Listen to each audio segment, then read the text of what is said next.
views and opinions expressed in this program are those of the participants and do not necessarily reflect the views of BronxNet or the program underwriters.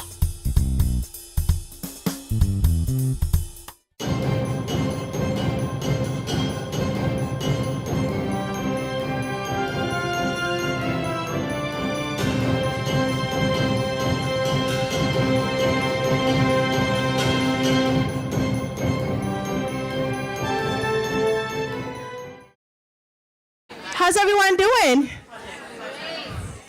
Hi, if I can kindly ask everyone to have a seat, we're going to get started.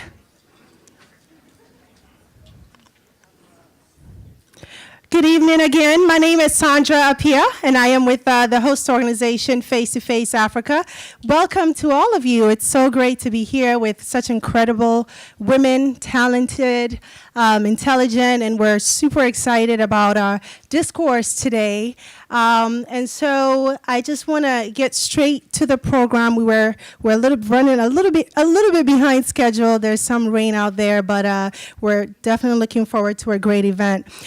Face to Face Africa is thrilled to host our 6th year celebrating Pan-African culture and excellence. As we start seeing more success stories coming out of the Pan-African community, it is always necessary to take a step back and celebrate all the great things that are going on in our community. And so that is why we host the annual Pan-African Weekend in its 6th year, and it has grown in influence as a staple event within the Pan-African community that brings all of us together to network, meet each other, have important dialogue like these, and to just celebrate all that is great and marvelous about us.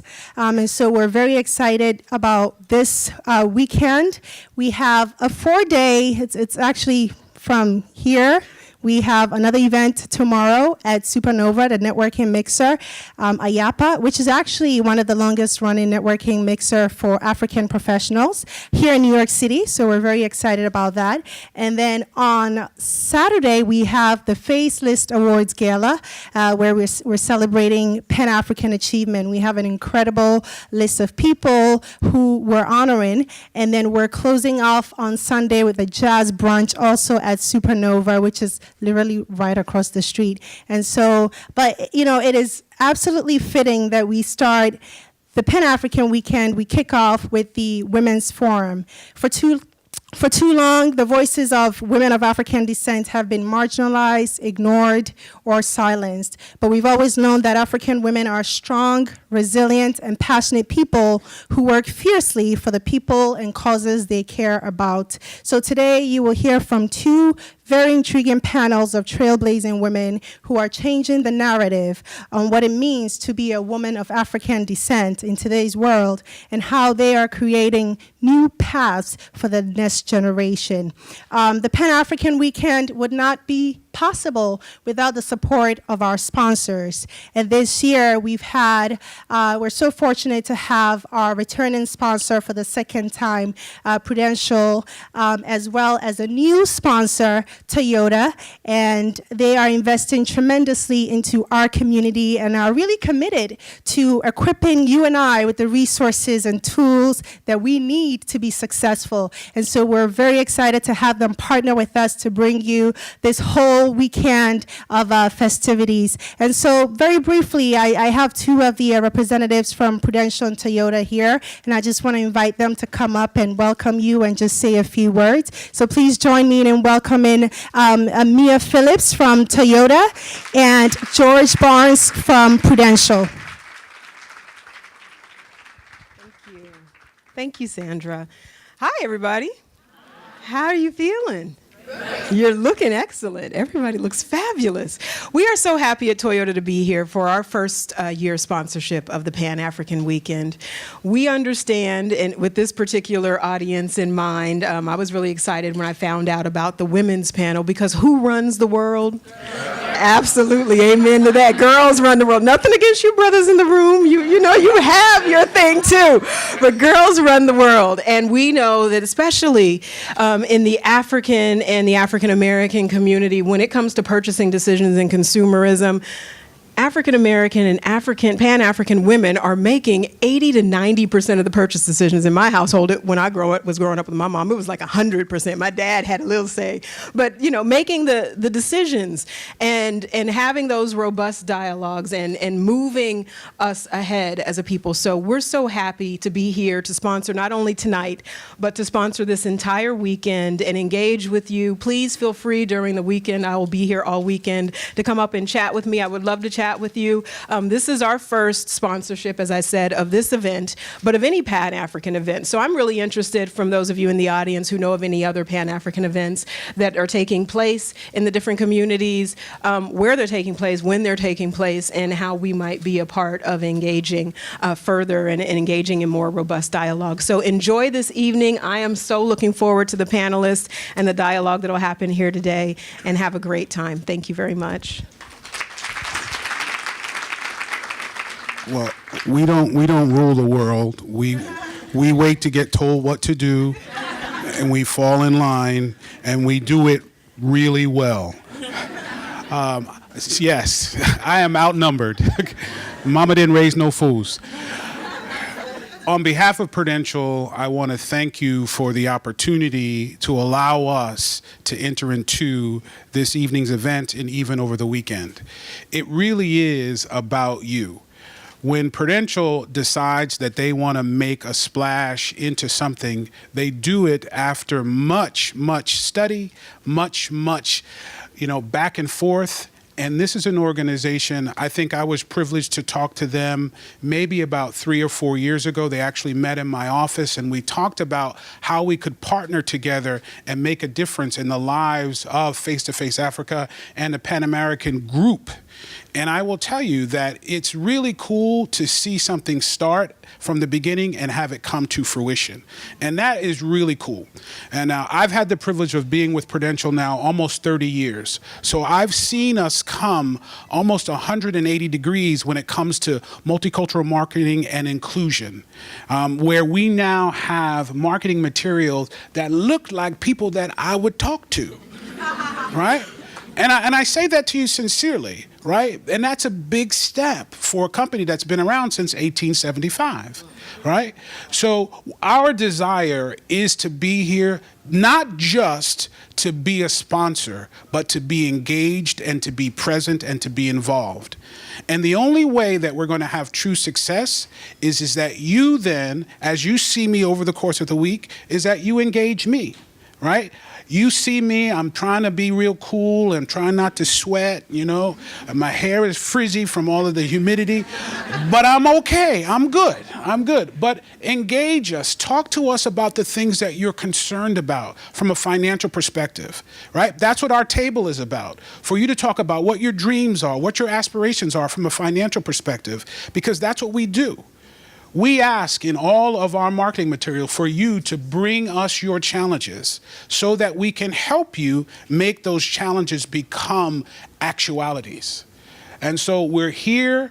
We want to support you. Come to our table, ask us questions. You'll see us at different venues tomorrow, Saturday, and even I'm going to be at the jazz concert on Sunday morning. But I'm not going to be partying Saturday night because I'm just too old. It's just I can't do both. I can't be up early, right? You know what it means to get your hair done early in the morning. You got to start early, right? Now, but seriously though, we're here. We're here to support and to be a part. We don't want to be on the side. We want to be engaged. And we're asking you to engage us, much like she said. Engage us. Ask us questions, because we want to make this weekend a successful weekend. Thank you very much. Thank you very much, George and Mia. And as they said, make sure you stick around, because after the panel discussions, we're going to have the opportunity to go in there for some networking. We have some drinks, refreshments for you guys as well, so stick around. So let's get right into it. I'd like to introduce you to our moderator for our first panel, which is the Fashion and Entertainment panel. And just about a month ago, when we started the whole Pan-African Women's Forum, we thought it'd be great great to look at the community, do some research, and identify some women, across the diaspora who are doing incredible work, impacting their communities, and profile them on our website. And so we did just that and identified 12 young, influential Pan-African women to watch. And tonight, some of those women are here with us. I'm so excited for them to take the stage later on in the program and tell us a little bit about themselves and what they do. But our moderator actually was one of the people featured in the piece, and she is incredible. I've had the pleasure of knowing her for a while. Her name is Dr. Wendy Osefo, and she's an award-winning researcher, an influential voice in politics and social justice, and a highly sought-after political commentator and strategist. Wendy is a professor of education at the Johns Hopkins University and the founder and CEO of the 1954 Equity Project. She holds a BA in political science from Temple University, an MA in government from the Johns Hopkins University, and a Master of Science in Public Affairs from Rutgers University. Dr. Osefo made history in 2016 when she became the first Black woman to earn a PhD in Public Affairs from Rutgers University. Please help me welcome Dr. Osefo.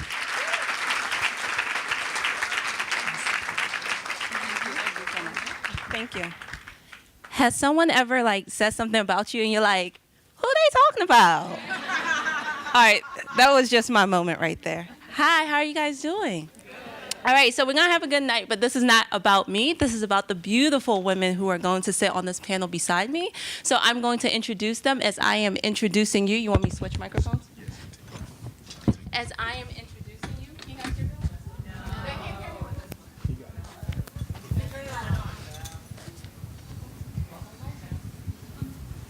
Am I supposed to turn on? Hello. So as I am introducing you, feel free to come up right after I say your name. Does that work? All right, sounds good. So first on the list. All right, y'all. We can't mess up the pronunciation because I'm Nigerian, so I gotta get this right. Even though she's not Nigerian. Okay, so the first person who's coming up to take the stage with me is Miss Amake Abebrese. Yes.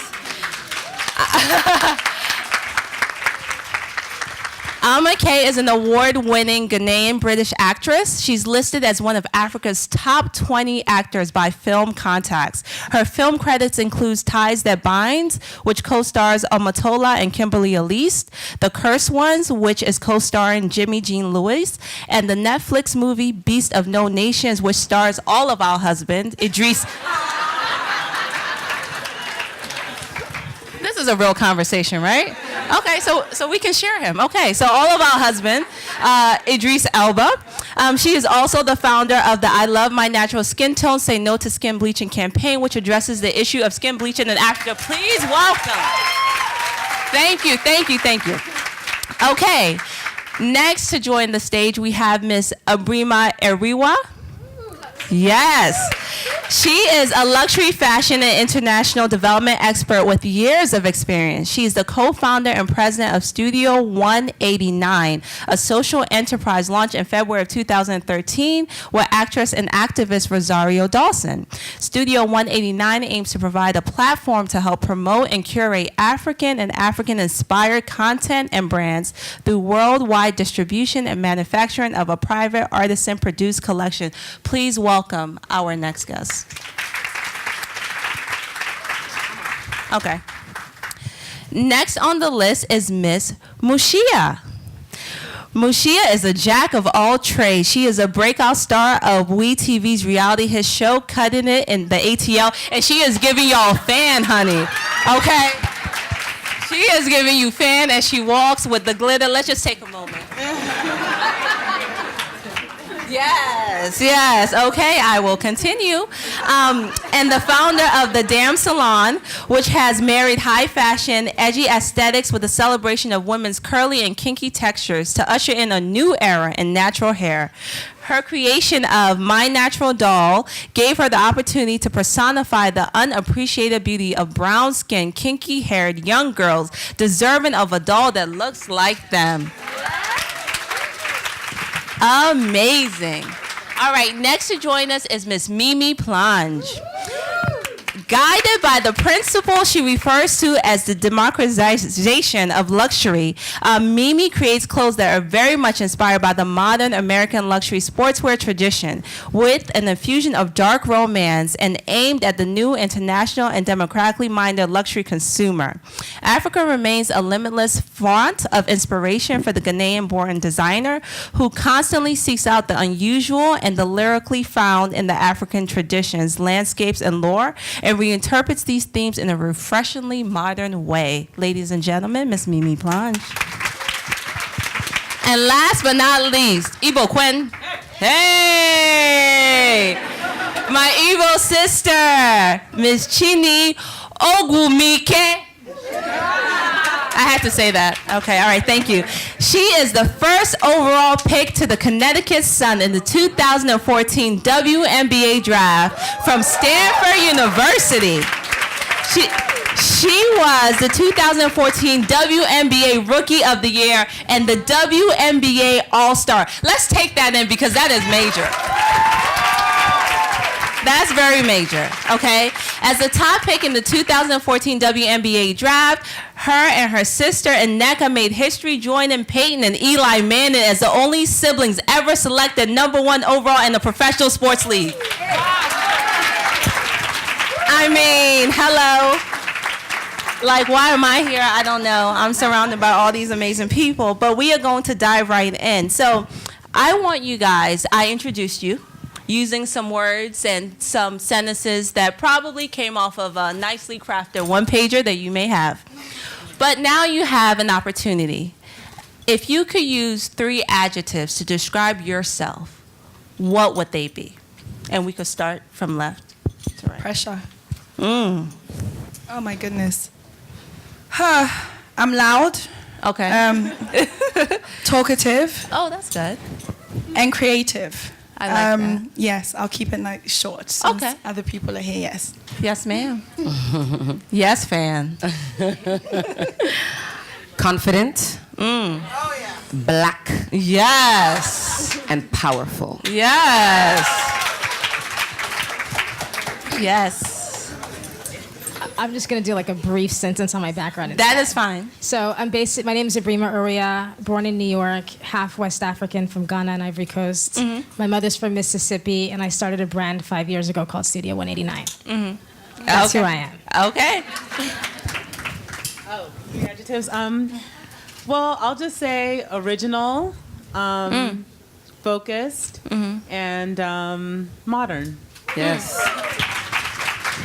There are not many words left for me besides tall. Yes. I would say fierce. Yes. Female, because in sports sometimes they don't think female and fierce go together, but That's it right. does. And free. I think we all are free women doing what we love to do. Absolutely. Okay. So we are going to dive right in. My first question, and feel free to have this. We don't have to go in any order. Whatever the spirit touches you, just jump right in. At what point in your life did you realize that your creativity or your talent was more than just a hobby, and it was something that you needed to develop into a career? I'll start. Yes, please. Well, I wanted to become a designer at an early age. I was around probably 12, 13 years old. I came here from Ghana when I was 5 years old, but I grew up in California. And I lived in a house that was very appreciative of eclectic things. And so my mom had modeled a little bit in Ghana. She had been on Drum magazine, which is a very prominent African magazine, and she loved fashion. And so it was in our house, and you know, but it seemed like a world that was very far and distant away from me because we weren't living like that kind of life. But I had an uncle that was an architect, and so he kind of introduced us into this world that, you know, he would make us watch operas and listen to classical music, and you know, at the end of the day, a lot of people you'll end up being a product of your environment. So a lot of those things stuck with me, and I started planning when I was in high school. I had a whole plan. I was going to come to New York. I was going to work for someone for a little while, and then I was going to start my line. And those are all the things that that I've done. So I'm not going to talk too much because there's not a lot of time. But yeah. But that's good. So it was at that moment that you realized that this is just more than a talent. I want to take it one step further. Yeah, it was something that had been, for me, it was something that has been planned since I was a teenager. It wasn't something that came later on in life. It was something that was a dream, and I was thinking, how can I get there? And every step that I've taken has been for this story to happen. Absolutely. Anyone else want to touch upon that? Sure. Sure. Has anyone seen the movie The Gods Must Be Crazy? Yes. You know when the Coke bottle flies down and bam? That's sort of what happened with me, but it was with a growth spurt. My sisters and I'm born and raised in Houston, Texas. My family's from Nigeria, Igbo, Igbo girl. And so I was about 10 years old when I started to grow. And my older sister, she's shorter than me. I've actually been in a family with 3 other sisters. My older sister, she plays for the Los Angeles Sparks. My younger sisters, they play basketball at Rice University as well. So we're a hooping family. No boys, but we hold it down. And so we started to grow. And the funny thing is, African parents, sometimes they tend to not know sports outside of soccer, which we call football. So, we were growing, and my mom, it was 4 girls in one house, and we were just tearing up the house. I mean, we did our homework, and by the end, from 6 to 8, before bedtime, they're like, oh, what are we going to do with these girls? So they put us into gymnastics. Fail. We're tall. So you guys know the double uneven bars? So Neka, my older sister, Neka and I, we would do the uneven bars, and we'd try to put our feet up, and our butt would hit the ground. Boom, boom, because we were so tall. My mom's coworker finally said, you need to put your girls into basketball. That's for tall girls. I was like, okay. So they put us into basketball, and we were absolutely horrible. Horrendous. Like, my dad used to pay us dollars to get a rebound. That's how bad we were. But eventually, as African parents are, they say, whatever you're doing, it doesn't matter if you're reading, writing, designing, do it to the best of your ability. That's right. So that's the lesson they were trying to teach us, putting us into something we didn't understand. So obviously being 6'3" helps, and 6'5" in heels doubly helps. But it's that same lesson that I think we all identify with. No matter what you're doing, do it to the best of your ability. That's something we're instilled with by our parents from an early age. Great. Yeah. So, is my mic okay? So first of all, I'm very upset with you right now, okay? You're trying to catch me in heights. No, it's because I used to play basketball. Oh! Point guard. Listen, I was point guard, okay? Hey. Yes. Listen to me. yes. This is not a joke, In my mind, I thought I was going to be in the WNBA. Because I thought I was really tall, and I really am. Unlike you, who grew at 10. Supernova tall. I actually grew yesterday, like for real. But if you look at me really closely, guys, I swear I'm tall. Look, just look really hard. I'm actually 6'2". But listen, so I finally realized I couldn't do ball, right? But the first answer that comes to my mind when you asked, when did I know that it wasn't a hobby? The first answer that came to my heart was when I was born.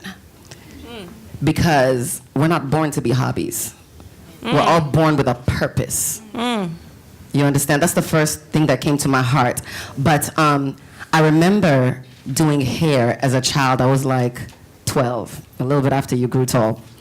I was like 12, and I was doing hair, and I was doing braids, and I was charging like more than the salons, and people would come to the house, and they would say, I'm here to see your mother. I said, well, because I was this big, right? And I'll say, well, my mother is here, but you're actually here to see me. They said, no. I said, no, for real. And then they'd say, do one braid. And I'll do a braid. And they're like, oh, damn. Okay, right. I'm here to see you, right? Right. So whatever, I did hair. I didn't want to do McDonald's and whatever people work in when they get 16. I just did hair at home while going to school, And at one point, I realized that it wasn't even about the hair. I actually never liked doing hair. If you guys read my bio, I hate doing hair. I really do. I'll tell you what my passion was. I realized that the hair that I was doing and what I was doing to a woman was changing their lives because it was helping them to be confident about themselves. Absolutely. It was helping them to love themselves. So my love for the business didn't come from the love of doing hair, but it came from the love of being able to make you wake up and love yourself. To make you wake up the next day and walk like you are the shit. You understand me? And that's when I realized that my purpose in life is to build women, and hair was just a platform. Wow. Amen. I don't know why I want to say amen. You want to add to that either? Yeah. So my story. So I grew up in New York, as I said. And I went to a French school, and then I went to NYU, studied finance. Studied in Italy, fell in love with Italian culture, started working for luxury Italian brands and French brands. And what I really loved about it was the commitment to crafts and heritage and techniques passed down from generation to generation. And but when I would travel to other places, like the country where I'm from, I would see so many people making beautiful craft and beautiful items, and just didn't feel like they were getting a fair shake. People were over-haggling them. Sometimes you negotiate so much that you pay less than the price of the thing but it actually is. It's actually ridiculous, some of the prices people pay. And it just seemed ridiculous because the heritage and the technique is so much longer and so much older, and also so many other brands were taking from there. And I just couldn't figure out what to do. So then when I was working, I would take these like work trips. So maybe like a hobby, I guess. You know, I would take like 2 weeks off when I had a vacation, and I would do volunteer trips, but that wasn't enough. I felt like I needed to do more. And so I couldn't figure it out. And then finally I had this conversation with my now partner, who has a background in social activism, and she invited me on this really powerful trip to the Congo. And we were going for the opening of something called the City of Joy, which is a leadership center for women who had been the victim of rape and sexual violence. It's a place where basically she's on the board of something called V-Day, which belongs to Eve Ensler, and it's dedicated to stopping violence against women and rape. They've raised over $100 million towards that cause, and in the Congo, rape is obviously used as a weapon of war, and the way that women are devastated, and it's completely disgusting, the stories that you hear. So what she does, though, is she says turning your pain to power, doing something more than that. So this place was about more than that. It was about where women were taught skills, retaught skills in an effort to get them back in its community. And when we went there, we went through this like crazy trip together. But when we got there, we met these women that were so strong and so beautiful and so powerful. And they had built the city themselves. They had, went through so much, and they were still smiling, still ready to do it, despite all the problems. And what was even better than that is that they would make things. They would make craft, they would make items, they would take proceeds, send their kids to school, invest in agriculture, feed their kids, send their kids to school. So what we noticed was this incredible circle of sustainability. And it was like this little microeconomy that had popped up. And the reason it was so powerful for us is because that trip was so difficult, but yet so easy, because sometimes things were just meant to be. So I thought that I was like clearly on one path, but sometimes, at least in this case, something happened to me where I realized that there was an opportunity to do more. And that I had been lucky to go through whatever experiences I had, but there were people that look exactly like me, that are my cousins, that didn't get that same opportunity. And sometimes I think you get to this point where you're like, now or never, it's now or never. When I have time, I'm gonna do it. And I just reached this window where I was like, it's now is now. And it's gotta happen right now. And that was that moment. And that's when I got on the plane. And that's when I went back to Ghana. Absolutely.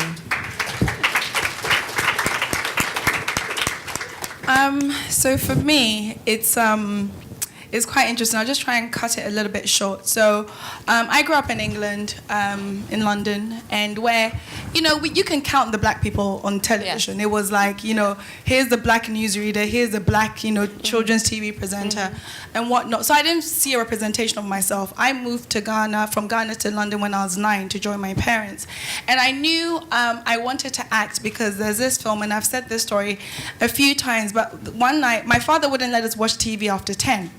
So me and my sister used to sneak downstairs, and I used to take a hairpin and put it to the back of the TV, so to get it to work. Very grainy, but that's what I used to do. And I remember there was this film that I watched years ago. It was called The Color Purple. And I remember seeing that film, and I was like, wow, I was that little loud child that, very creative, but I didn't know where I fitted. Right.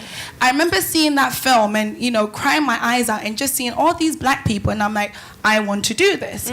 But not just because of that. I remember when the credits were rolling. My name is Ama Kwenedu Abebrese, if there's any Ghanaians here. And my name, growing up in England was very different.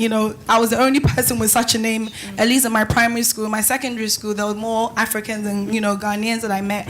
But I remember going through the credits and seeing all these kind of English names, and then I came across the name Akosia Buzia. And I was like, Akosia, that's a Ghanaian name. Literally, I was like, in that moment, I was like, if somebody with a name like mine, which I know is Ghanaian, is in a Hollywood movie with Steven Spielberg directing, I was like, I can do it. So that kind of began my journey on, and I told Akosia years later when I met her, that, okay, this thing, if somebody has done it, I can also do it. Right. So kind of setting the path. And it's interesting. So with all the auditions I went to in England and hearing no, I still kept going back. Right. I still kept going back. And when I finally got my first, lead role in a film, when, the full circle comes together, and, that was a film called Sinking Sands, which I'd moved to Ghana, crazy. My parents thought I was crazy. Everyone thought I was crazy. And within a year, I'd auditioned after hearing no in England all the time, because obviously there was enough blacks at the time. Right. If you hear a lot of the American actors, even Idris, our husband, moved to the US because there wasn't that much opportunities for British black actors. And getting a lead role in a film called Sinking Sands, and a year later winning the African Movie Academy Awards for best film, best actress in a lead role, kind of brought it all full circle for me. Absolutely. Because it was like, okay, having people that have weird sounding names, I'm sure all of us on the panel, Absolutely. To a certain degree we understand. And just that moment, it changed my life from thinking, oh, okay, it's hard, I'm hearing no, but remembering that somebody with a name which sounded, at least in that Western culture, weird, could do it, I could also do it. Absolutely. And it just kept me going. So just bringing that full circle, that this is not a hobby, this is, with all the no's, we're going to keep going at it. Right. Yes. That's right. Thank you, guys. And the next question, I would really like us to be honest, and so I'll share my own experience. Do you ever feel that you've had to sacrifice your own personal talent, or choose between your talent or your vision to appeal to the mass audience or the general public? And for me, I am a political commentator. And just a little bit of background, I am literally one of those people that I will protest for anything. Like, that is just my personality. Like, I am just like, I'm not playing with you. I have 2 sons who are black. You're not going to kill a black man, because when you kill a black man, that's my son 30 years, so I'm not playing. So no, this is not going to happen. So that's just how I am. So when I got my opportunity, one of my first opportunities to appear on national TV was on Fox News. And we all know Fox News. Today alone, I did 3 segments on Fox News. And so a lot of times I would hear feedback to say, you will probably do better or fare better if you weren't so hard left. Instead, if you stayed in the middle, you'll go further. And I was like, well, let me digest that for a second. No. Because it's not about my vision. It's about, at the end of the day, it's what you believe in. It's what's in you. And if you stand for nothing, you'll fall for anything, right? And so just to you guys to pose that question, have you ever felt that, whether being in the WNBA, whether it's with fashion, whether it's with acting, whether it's with hair, you have had to compromise what your core beliefs are for you to be able to monetize, to secure the bag, or to appeal to a general public that will broaden your audience? And again, we're all family here. So I would love to hear your honest opinion on that. Can I start on this? Yes. And this is why, for me, if anybody is here in this room and you're from the Caribbean, you're from Africa, wherever, and you haven't been home, then you need to take a trip. Because we're here, we're in the Western world, but this is not our home. It's our home in a sense that we've grown up here. I'm very British, but I'm Ghanaian. And as I remember growing up in England, knowing that literally, whether I liked it or not, even my name. So it's that thing of, most of us, you have to start anglicizing your names so to fit in. So for me, it was that thing of, when I was in England, it's like, yes, hello, my name is Amike Abebrazy. So that was my name. And as a teenager, you go through, you want to be accepted.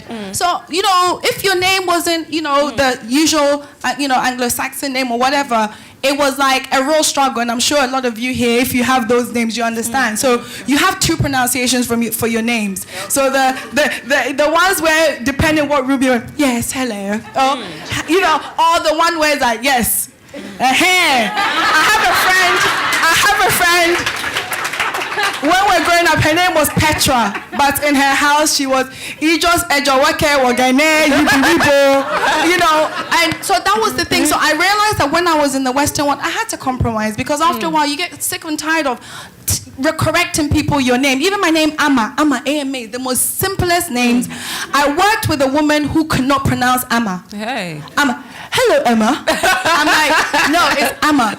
Anna. No, it's Amma. Literally. And afterwards, I'm like, just call me Emma. Because after, 2-3 years of working with her, she couldn't get my name. Now, whether it was done on purpose or it wasn't, I kind of let it go. So we lose a bit of ourselves. You give yourselves, and for me, the name was such a big deal because I went to Ghana, and then they were laughing at me because of how I pronounced my name. And I was like, ooh, okay. So depending where you are is where you have to compromise or not. And for me, that compromising stopped in the sense of, well, you have to appeal to a certain demographic. When I was doing TV in London, when I did some stuff for BBC Two and stuff, and you have to appear for everybody. Yes. And I kind of get it. There's systems in place in every organization. But when I went to Ghana, it was like, wow, okay, you're here. You're one of us. And that difference, it makes a difference, no matter how hard it is. So, yes, I've had those struggles, but going home, it's different struggles, but at least that acceptance of me having to kind of compromise in ways that I wouldn't want to appeal to a certain audience, it doesn't exist for me by going home. And to piggyback off of yours, I mean, I'm Chine, and I try to make that easy. My real name is Chine, yeah, Joy Nena Ogumike. Yes. And I try to make it easier, like, y'all can call me Chine. They still go, Chinese, Shanae. I'm like, no, not the episode of Martin, no, please. But yeah, so everyone sees our name. It's on the back, for me particularly in the WNBA, it's on my jersey, and they say Ogumike, and it's great because everywhere I go, if you know one Nigerian person, and this is for people outside the room, you can tend to spot them all by their name. Yeah. So my name on the back of the jersey, and my sister's name on the back of our jerseys, it tends to shout us out in a unique way. But if you guys think about the WNBA, or even if you open your phones and you put up Twitter, if the NBA says something about our league, what do you see? You see trolls, kitchen, you don't belong. As women's basketball players, people tend to hate on our game for no reason. They don't understand it. We play below the rim, but boy, I'm telling you, these women are hard. They're fierce. But if you think about WNBA players, I don't think most people would think this is what you see. You probably see someone, slouching or, not into their feminine. I'm like, skirt. No. Yesterday, I was in Los Angeles walking the red carpet with my sister for the ESPY. She was up for Best Female Athlete. And it was amazing. And let me tell you, we rolled deep, Niger style. My dad, my mom, my uncle, my little sister, my cousin was coming. And they're like, excuse me, Russell Westbrook's coming and he only gets 1+1. They're not going to tell my parents not to come down the red carpet. Right. So we came in a full, Coming to America style, full posse. Mom was in gala, everything. So we're trying to show everybody who we are. And, we take pride from our name, Ogumike. It means he who does not tire. And just that is my embodiment. You talk about going home. When I was at Stanford, I graduated Stanford University. And my sister, I also played with her there at Stanford. And I had a choice. So usually with athletes, they say, your coaches, you sort of are a slave to your school. Athletes, if you follow the NCAA, they tend to exploit us. But at the same time, in return, they change your life. You get a diploma. I have a scholarship. All my sisters, my parents have not paid a dime for education. So I'm like, where's my money now? Can you buy me a car? Where's that money for the education? No, but they haven't paid a dime for education. It's because they instilled that Nigerian value that comes, he who does not tire. Yes. Work hard in school, work hard on the court. But yeah, it's all about perception for me in the WNBA. And hey! Yeah, Chuku goes in though. I know Kweba. Hey, my Igbo isn't that great, so let's keep it simple, please. But so being in the WNBA has been great. It's transformed my lives. But being in sport, there's one thing that comes up as well besides perception, especially as a female athlete. It's injuries. And after my rookie year, I had right knee microfracture surgery. Last year, I tore my Achilles. I was playing in China. And it happens. I've been touched by God. When I hurt my Achilles, I was in China. Man, after my right knee, I called my mom. African parents. I got the doctor on speed dial. You all ready? Once you land, I literally landed. I flew direct. It was crazy. I'm not gonna lie to you. It was crazy. So I hurt my leg. I came through a Chinese airport in a wheelchair. I took like a whole bunch of baby aspirin, no blood clot. I was on the plane, had my foot elevated. My mom was there right when I got off the plane. She took me straight to the doctor's office. Within 3 days of having an injury in China, I was healed. That's African determination. He who does not tire, right? That's right. But being a part of the WNBA is amazing. It transforms your life. I've been injured. My sister's had these amazing careers. Last year, she was a WNBA MVP. We're all praising her. We're excited. We all claim it together. They're like, oh, when are you going to get it? I'm like, I already have one. That's my sister. I claim hers. But part of my injuries, I always tell people, when one thing happens in your life, for me as an athlete, it was sports and injuries. For a fashion designer, maybe someone didn't pick up your clothing. For an actress, maybe you heard a no. No matter what happens in your life, you can't really approach that crossroad and give up. You have to keep going. So for me, while I was injured, I live in Connecticut. My team is the Connecticut Sun. And so in Connecticut also is the headquarters of the sports world, ESPN. And it was just perfect. I had been working since I was at Stanford in the media. I worked for the Pac-12 networks, NBA TV, and this opportunity developed right after my injury. I have a friend that worked at ESPN, and if I didn't build those inroads, those steps, never giving up, saying yes, keep betting on myself, my opportunity with ESPN would have never happened. Right after my Achilles injury happened, a month later I was walking, I get a call from my boss at ESPN saying, Chine, we're developing Sports Center for Africa for millions of people to stream. You are the girl with the African last name, Ogumike, he who does not tire. We want to hire you to broadcast Sports Center. Amen. So it's one of those things where, God puts you in the right place at the right time, and it's amazing. So even though injuries happen, things, bumps in the road, you hear no's, you're faced with adversity, you just got to keep pushing and keep pushing. And I think you open up the door to where I want us to go, which is professional journey. And so how did you all break into your industry? I know a lot of people out there may be interested in some of the work that you're doing. They want to be the next insert name here.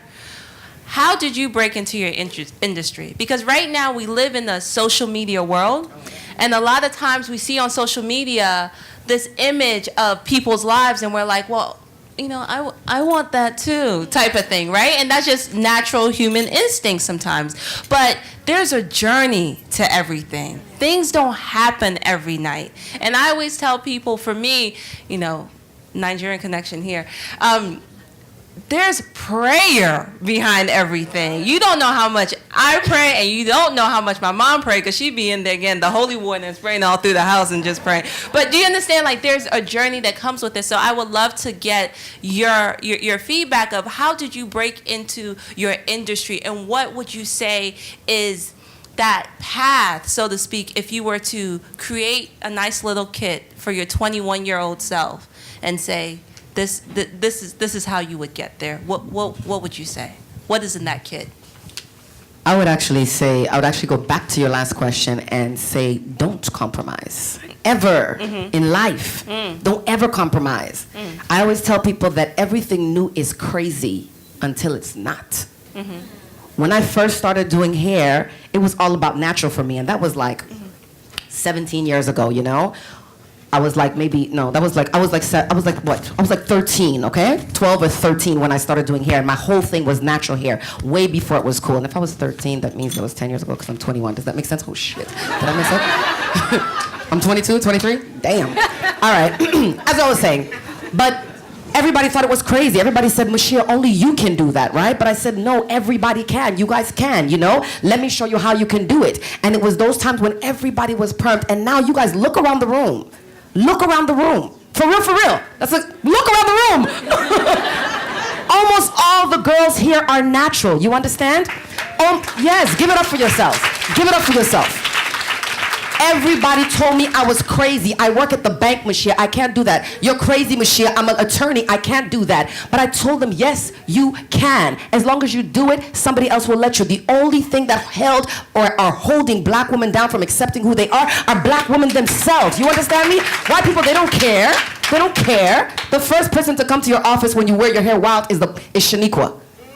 Have they seen your hair? You know what I'm saying? And when Bob goes by your office, he's like, oh my God, that's a nice hairdo there, Emily. You follow what I'm saying? So, is Bob here? Bob, are you here? Bob, are you here? Where's Bob? You know what I'm saying? So my point is, to really, like, if you have a passion in life and you have something that you want to do, just follow it. You don't have to worry about what other people tell you. People will always tell you you can't do that. They tell you you can't do it because it doesn't exist yet. But that's how legends are built. You get what I'm saying? They do that shit, excuse me. Yes. They do that stuff that doesn't exist. You get what I'm saying? So you can't be afraid. You can't, the world is full of followers. Yes. Full of followers. That's you true. have to decide, am I a leader or am I a follower? Yeah. And the moment you decide you're a leader, I'm going to do this regardless what everybody else says, guess what? You have a whole room of people following you. That's right.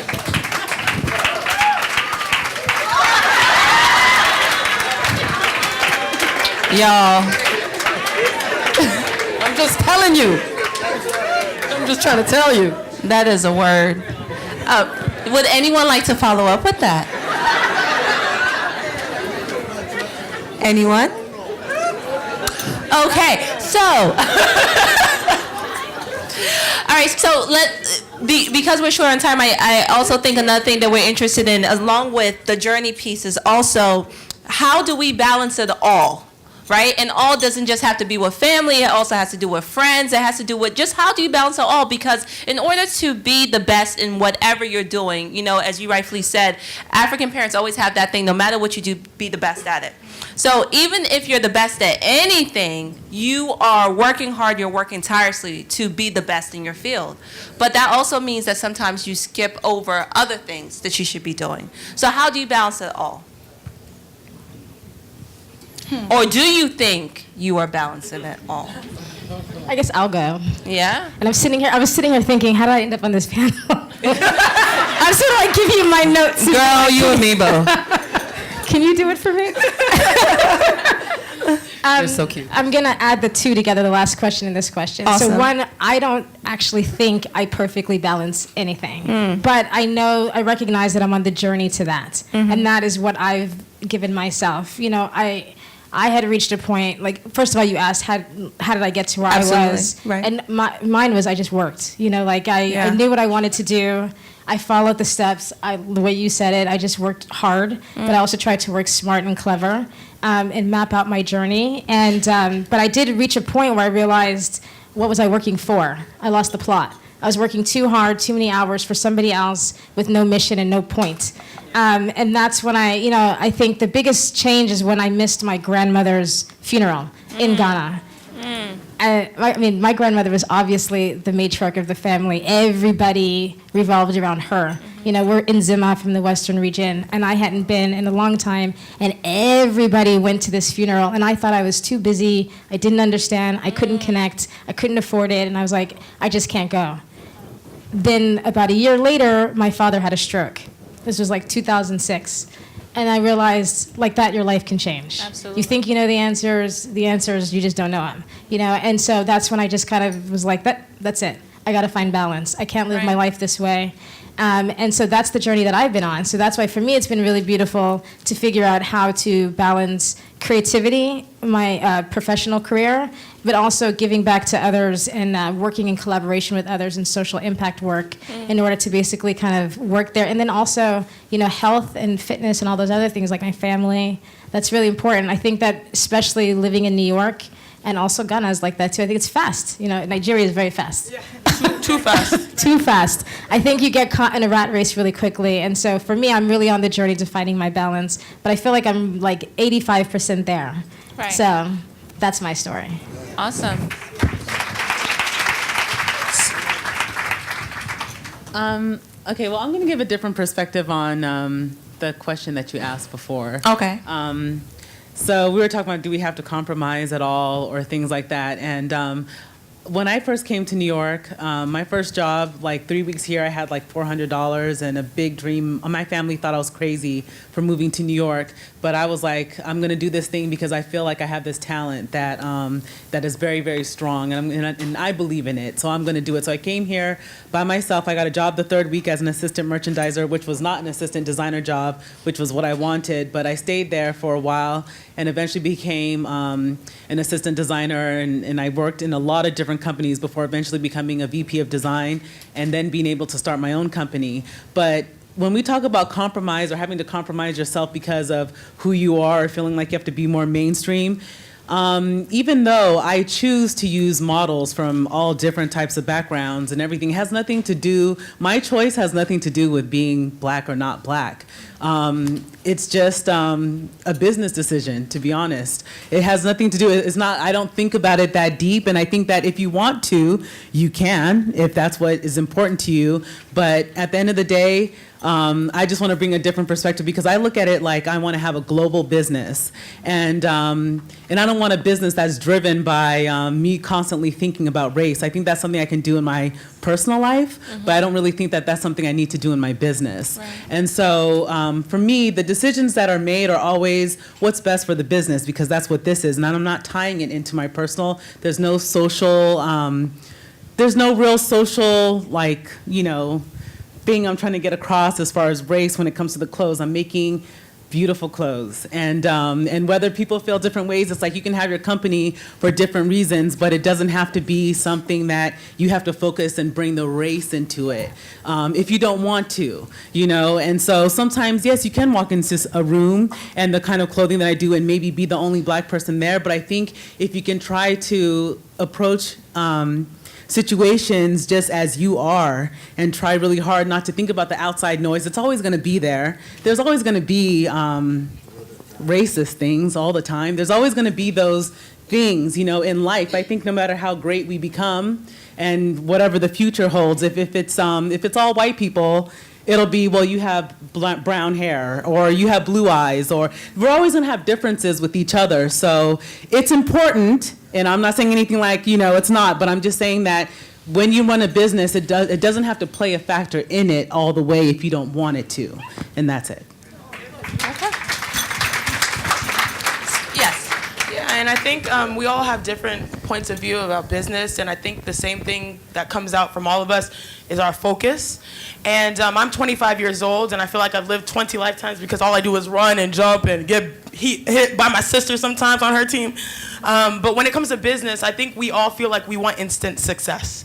And we're not patient. You don't have to be patient, especially now. I mean, most of us are creatives. We're all creatives. And the world doesn't just belong to the typical ladders. You know, your parents will say, you got to be doctor, lawyer. You have to follow this, follow that. No, you can hopscotch. Or what is it, hopscotch? Yeah, jump side to side.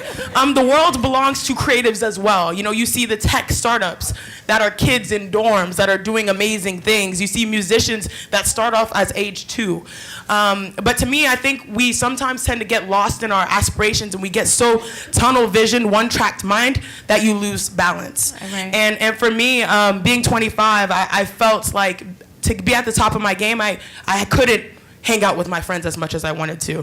When I was at Stanford, I mean, I was just literally going to school, going to eat, going to practice, and going to bed.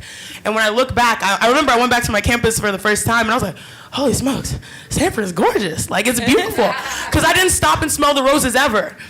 So that's why I always urge to people, while you're working hard, make sure you work smart, work clever, but also don't miss the moments, because you're only young once. Right.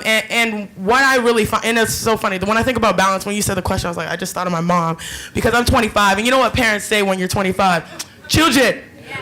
Husband, children. I mean, my mom doesn't even talk like that, but I just felt like it's right. So I remember when I was in college, I know she'd be here like, oh my gosh, I'm more, you know, London, American accent, whatever.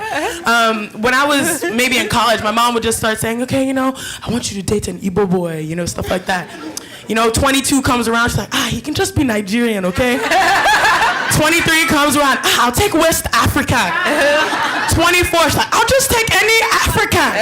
25, African American, whoever loves the culture, I will just claim him as my own.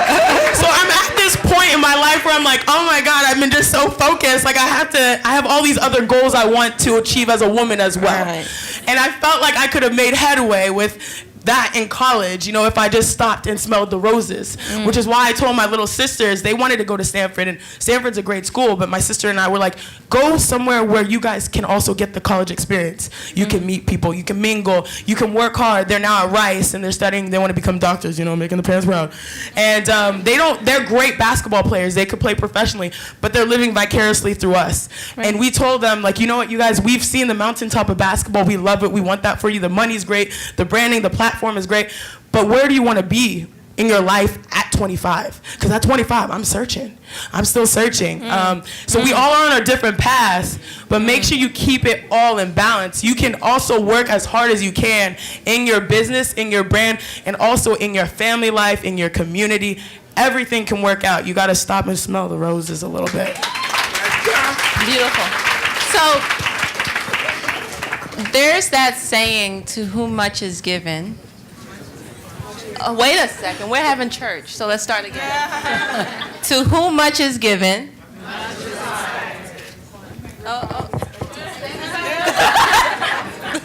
Okay, we get the point. So what jewels, what gems, and this is a final thought question, would you guys say that you are leaving behind for the next generation of Pan-African women to be influencers, to be successful in your respective industries? The beautiful thing is, I feel like with all of us in this room, some people have paved the way, and some of us are going to pave the way. I mentioned the story about like Akosua Buzia seeing her name on The Color Purple, and now she's like, you know, one of my sisters, you know, and just seeing that, wow, okay, this person did it, I'm doing it, and other people looking up to me. I think it's important because everybody's different. Everybody's experience is different. We're all the same, but we're all very different. Absolutely. I think it's about being authentic. Regardless of where you are, even for me, I think my own personal journey was just things like my name, you know, having to, depending which crowd I'm in, having to, there's times I felt like I had to compromise. But I think the most beautiful thing is when you say your name or whatever it is in your own glory, and everyone's like, oh wow, that I can also do that. It's important because now too, I feel like there's so many voices screaming out at you. I don't remember growing up seeing so much influences, because especially now in the social media age, it's like, oh my goodness, I can spend 3 hours on social media being tossed to and fro. And a lot of times it's just about being authentic to myself, and by doing so, I feel like hopefully other people who are watching and seeing me can say, okay, well, I can do that. And also not being pigeonholed. I just don't do, I'm not just an actor, I'm also a TV host, I'm also a producer, I'm also, I develop content, and there's so much more. I feel like in this day and age, when you see so many people doing so many things and being so brilliant, you can also do it, regardless of whatever is thrown at you. And in that kind of still small moment for me, I don't know about everybody else, but for me it's the God factor. I don't know about anybody else. It's the God factor, and I feel like, you know, a lot of Africans, we understand. But the God factor for me is so real that everything that I even do, I'm like, okay, God, is this the right step for me? Now, some people will say it's not the most practical thing, but for me, it is. It's what's got me to this point. Does that make sense? And I feel like when you're true to yourself, when you're living your own truth, those following you can have the confidence, or those who you're inspiring can have the confidence. And it's interesting, things always come full circle.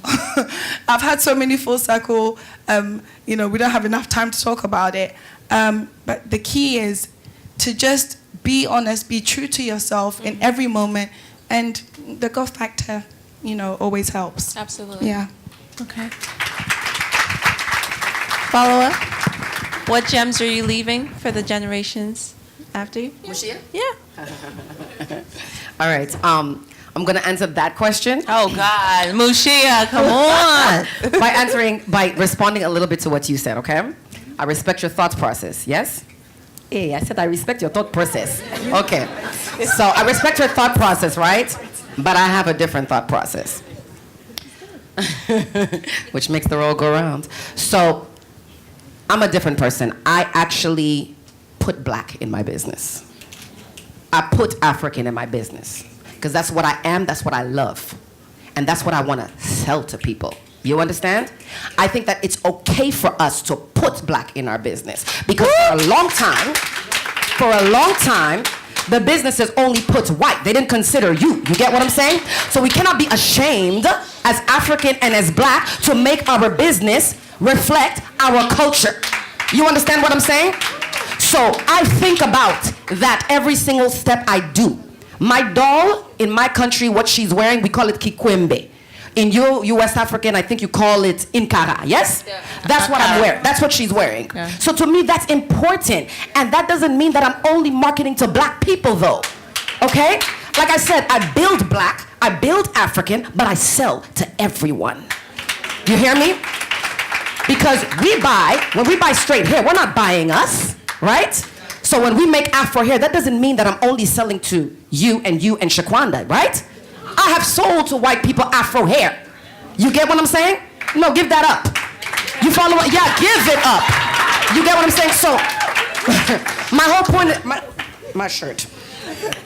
So my whole point in saying that is that we cannot compromise. We have to love ourselves. For example, herself, she did that. Because you guys watch those movies, a lot of the most important and famous actors in Nollywood and blah, blah, blah, they had skin bleaching. They had to do it to become successful. That's not true? And look at her. I don't think they had to do it. I feel like there's a choice. The skin bleaching thing is a whole different topic. You're right. Yeah. They felt they had to do it. Because of the images we see on TV. Yes. So they felt. Let me correct myself. Sorry. You understand what I'm saying? But like, look, she did it. And she's dark skinned. I did it, and I'm black skinned with my kinky hair. So my point is that you guys don't compromise who you are. Don't try to fit in. You understand? You'll just blend into the wall. Just be who you are and do what you want to do. And I apologize for speaking too long, but I'm going to say one more thing. All right. So, the few jewels I'm going to leave is this, okay? I always tell people that you guys, some of you might be working in corporate America, blah, blah, blah. You have these dreams of building a business and dreams of, owning such and such real estate office and blah, blah, blah, and real estate homes and blah, blah, blah. I tell people, you guys stop dreaming and start goaling. There's a difference. Goaling is when you execute. The only difference between myself and all these successful people and people who are not successful is just execution. It's goals. So start goaling. Don't be afraid of anything. You hear me? That's true. All right, I'm done. That's true. No, that was good. No, that was good. I finish. You know they carry last, though. Go ahead. I want to follow this one, mostly because I want to tie those two comments together. So I might even go completely off topic, but I'm going to try not to. So basically, my background, I think it's important to answer this question. Like I said, my mom was born in 1940 Mississippi. To me, that's really important. And her sister, my mom, black people had basically moved up north, so they moved to Pittsburgh when they were looking for work in steel factories and as maids. And her sister also moved up, and then they both went to New York, and she tried to become a model. This was in the 60s. And they rejected her. They said she was too tall, too dark, too black, and she looked too African, and she couldn't sell anything, and it was impossible. So she got a photographer to take a photo of her in 1967 that landed on the cover of Sunday Times Style. And in 1969, she became basically the first black supermodel, leading the way to the Black is Beautiful movement. The lesson that I learned from that, and I think one of the reasons why I'm doing what I'm doing now, is that I realized that big actions sometimes are small actions. So like, it's the little things that matter. So like when you were asking about the isms, the corporate America, do you ever have to compromise and stuff like that? I just had to reach this point when I was living in Italy and, and you have every ism, you have racism, sexism, whatever. Like you got all the isms. Name one, you got them. And you're in this position where you could make change just by doing, which is why I thought what you were trying to say also is really interesting, and what everybody is saying, which is sometimes it's just these little actions. It's not always the big action, but sometimes it's that intern that gets a stack of resumes and sees a name they can pronounce, and somebody living in the Bronx, no offense to the Bronx, and puts it in another pile, which happens with a name they can't pronounce. They go, oh, it goes in this pile. And because we'll figure that one later. I don't understand that name. I don't understand that background. This one's going to go in this pile. And so there's this assumption sometimes that somebody at the top wouldn't hire that person, but it maybe never made it to the top. Because all these people who had jobs that they thought were insignificant stopped it throughout the entire process. So for me, I think a lot of it is just, that's why I think it's really beautiful to be here with all of the people here in this panel, is that it's kind of just by being you and doing it your way. So if it's not bringing race into the business, but focusing on business, and that's something you see in your personal life, which I completely understand. If it's making it all about it, I completely understand that too. But and so for me, it's been really rewarding to do the work that I'm doing right now, because I thought this was something that I needed to do until I started getting feedback from other people. I get a lot of feedback, emails from people that I would never ever think would care about anything like this, from all over the world. MBA students from China that want to come to Ghana, that want to volunteer, that want to give back, that want to be involved in the process, that are inspired, that want to see the world become different, that want to achieve balance. So for me, I'm super hopeful of the future. I think it's a series of really simple things, really simple actions, of people coming together that's going to make the big difference. Absolutely. So, go ahead. Okay, hi. Okay, so I'm Jules. Okay, well, I don't really have a response, because I think that everybody looks at things differently, and if you know my work, it's inspired by, Africa. But it's, I'm just saying, I don't think we were saying two different things. I'm just saying, anyways, it doesn't matter. Anyway, but what I am going to talk about is, Jules, like for me, I don't think that you can help other people unless you really help yourself first. And I think a lot of times, like, we like to talk about things. There's like so many deeper. You can't talk about it all on a panel, or about the nuances or the things that go on with life. But when you work and you're coming up and you're trying to decide what it is that you want to do, I think there has to be a certain amount of focus on the skill and what it takes to get to that point. And I think that, everybody talks about you have to really, really believe in yourself. And it sounds easy, but it's not very easy to really believe in yourself all the way. It's actually, I think, the hardest thing to do ever. I think it's the thing that I'm constantly working on myself. And I feel like until you better yourself, there's not really much you can say to other people. And so when you're working and you're an entrepreneur and you're a businesswoman, you're constantly growing. I'm not the same person that I was 20 years ago, 10 years ago. I've changed and I want to change. And I want the next time you see me to be in a whole different space, because I look at it as growth over time. Growth over who you're meeting with, who you're connecting with.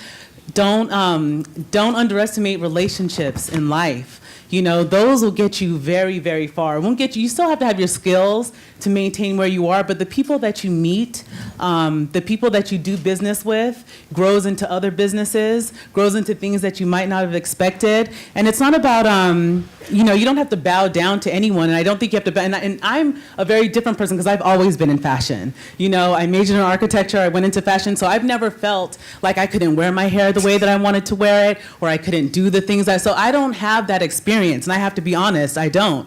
I have the experience of, I'm going to be a rebel. I'm going to wear my tennis shoes when I go to an evening party. I'm going to, wear my mohawk. I'm going to shave the sides of my... I've always been like that. So I've never thought about what somebody else thought, So that's my experience. And so what comes with me is going to be a very different kind of story, because it was already there, And so I just think that, meet people, be open, share yourself, and really realize that you have to grow on your own self. You're the only person that can keep anything away from you. Nobody else. Nobody. Thank you. Gotcha. No, I'm 100% on the same. And you inspire me. I was like, what am I gonna say for a jewel? And you said people. I was like, oh, that's it. And I think, what's the African saying that everyone knows? It takes a village. We stand on the shoulders of those who come before us, right? Those are the things that we've known since we're young and are always in the back of our minds. And I think about, sometimes you hear something and it just sticks with you. When I was playing basketball, I was around 12. I had a trainer that came out. He's a special trainer, and he gathered us together, and he said, if you have a purpose and a passion, you're unstoppable. Right. And that always, that struck a chord in my heart. My passion is basketball. I mean, I don't know if that's my purpose, right? I started thinking in the back of my mind, I was like, okay, is basketball a purpose, or am I here, do I serve, my God to do more? And so I was like, okay, passion is great. Putting a ball in a basket is cool. But what's my purpose? And it all comes down to who you meet, who you surround yourself with. Right. And so when I got drafted to the Connecticut Sun and the WNBA, I remember the first thing I did was do what they call it a car wash at ESPN, where they bring the new athletes around. You go on all the shows, and I met a woman. Her name was Lisa Stokes. And she has transformed my life professionally, my purpose. Well, actually, there's two people. I'll bring them both up. But she was someone that was amazing. She was a huge basketball fan, and she's like, Janae, you're going to be in Connecticut. If you ever need anything, I'm family here for you. She loves basketball, so I was like, I took her phone number. That same woman is the woman that plugged me in. The first opportunity I got off the court, more of my purpose off the court, who I identify myself as being, because being a basketball player, just putting a ball in basket sometimes is not enough. The first opportunity, she's like, Janae, you know what, you're in Connecticut. One of our anchors is sick. It's the show ESPN First Take. Have you heard of it? Yeah. One of our anchors is sick. Can you come in and do the show? I was 22 years old. I didn't watch football. I didn't watch any other sports. I only knew basketball. I was like, you know what, if she needs me, I'm going to help her. So I went and I did the show. I thought I was going to sink. I floated. I swam. Next day, Chene, the anchor's just, I guess, took a vacation because you did well yesterday. Can you do his and hers? It was another show. It's like, sure, did that show. She kept plugging me in over the years. So I was like, okay, I found this purpose, right, outside of my Absolutely. sport. When I was at Stanford, I met my academic advisor. I graduated with an international relations degree. I went on my official visit. So that's Lisa Stokes. That's ESPN. I went to my official visit, and the first person I met there was Dr. Condoleezza Rice. Of course, I was like, oh my God, this is Condoleezza Rice. And it was an amazing experience. She was like, oh, I'm a huge fan of sports. Will you take a meeting with me? I was like, what, take a meeting with me? Can I meet with you? Like, this is reverse. So I remember we won a big game. We beat UConn, which is like the best team in the world, whatever. We beat UConn. She came into the locker room. She was turning it up. Condoleezza Rice is actually really awesome, y'all. You see the buttoned up political commentator, Condoleezza Rice? She's amazing. She's a huge fan of sports. So she said, Sinead, come meet me. I met with her. And she said, Sinead, you don't have to sacrifice your academics for athletics or athletics for academics. You can get everything. So that was in the back of my mind. So I realized then that not only is my purpose just to play basketball, but it's to create this new lane. And as I had that in the back of my mind while I was approaching ESPN, that was the thing that set the precedent in my life. Next thing you know, I'm saying yes. We're women of yes. You have an opportunity, yes. We're hustlers. I'm saying yes. I walk into ESPN. There's no one that looks like this. I'm the only one. We have 1,500 employees at ESPN. There's no one dark-skinned like me. There's no one tall like me. There's no one female like me. And there's no one that gives an opinion like me. That makes you feel out of place, right? No, you're meant to be there, like you said. You have a place. You have to be confident in your workplace. And next thing you know, the right opportunities fall into line. Sports Center, for Africans, who can we use? Bam, it's right there. Absolutely. And it started when I was in college, when Dr. Condoleezza Rice said, you don't have to sacrifice anything. You don't have to be just a good athlete on the court. You can be a great person off the court. You don't have to just play basketball. On your off days, you can come to ESPN and help people out. We stand on the shoulders of those who came before us. Absolutely. And those people that did help us, you can't forget them. That's our heritage. That's what we do. I mean, we know that we are all part of one family collectively. We're women. Let's be real. We live in this social political climate where women's voices can be marginalized. But are they? No. More people are now walking the streets protesting because our voices are ready to be heard. Absolutely. And if we don't take these processes from the beginning, day one, saying yes, betting on ourselves, that's the most important thing. Bet on yourselves and your authenticity. Then your life won't be transformed. Absolutely. So just stick with your true path. Stay who you are. If you have a purpose and a passion, you link them together, totally unstoppable. Amen. Thank you, ladies, so much. And we are going to open the floor for Q&A. Before we do that, I just want to add, I think for me, the biggest gem is that of opportunity. I don't think that women of color are inferior in any way. I think the reason why you do not see us occupying those spaces that are traditionally occupied by white people is simply because we do not have the opportunity. We do not lack talent. We do not lack anything. We just do not have the opportunity. So my charge to all of you is whenever you get the opportunity, you not only bust down that door, but you bring everybody you can behind you. That is your job. Do you understand me? Like, that's really important, because oftentimes we think we can only occupy that space. There's room for more than one of us. It's okay. Somebody else standing beside you does not in any way dim your light. Because if they dim your light, then quite frankly, you didn't have a light.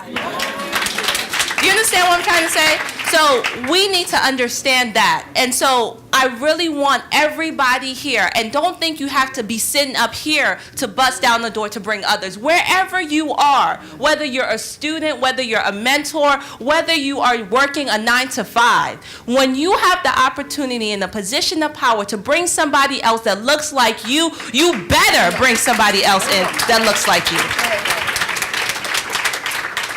And I'm done. Okay. Q&A. Hi, everybody. Anybody has any questions for any one of the panels? All right, we'll start with you. Yeah, good evening. Good evening. My name is Rafiu. I'm a photographer. I just want to pick from where you stopped, because that's my bone of contention. The major challenge for us in the U.S. as diaspora is not because we don't have talent. That's right. Raw, the way it is. Yes. You have a lot of challenges. It's not because you are not successful from your choosing career, but I'm sure if you look back, there's a whole lot for you to do. There's a saying, Nigeria, I don't want to do with them. They will bring me down. Ghanaians, I don't want to deal with them. Oh, no. Please. That is exactly what is bringing us back. That is where our problems start. We have to find those ones that are good and identify with them. There is a saying, we are all Africans. I'm a Yoruba man. They said, if you close your eyes for bad people to pass by, when the good one will pass by, you don't even know. No, that's right. It becomes our responsibility to begin to identify the good ones among us. They can tag us any name that we want, but we are ambassadors. Ambassadors with good names. Those ones with bad ambassador, we know them. So all of us that we have decided among ourselves right here that we want to be good ambassador, let's pick ourselves and lift ourselves up. Yes. Thank you. All right, anybody that actually has a question for one of the panelists? Yes. Monica, where's your question? Michelle. Hello, I'm Farida Kadiri. I'm visiting. I'm from France. I'm originally from Benin. So I was here to attend a conference in Washington, D.C. And first, thank you. You are an amazing woman. It's truly inspiring for me, traveling from Paris to see women like you.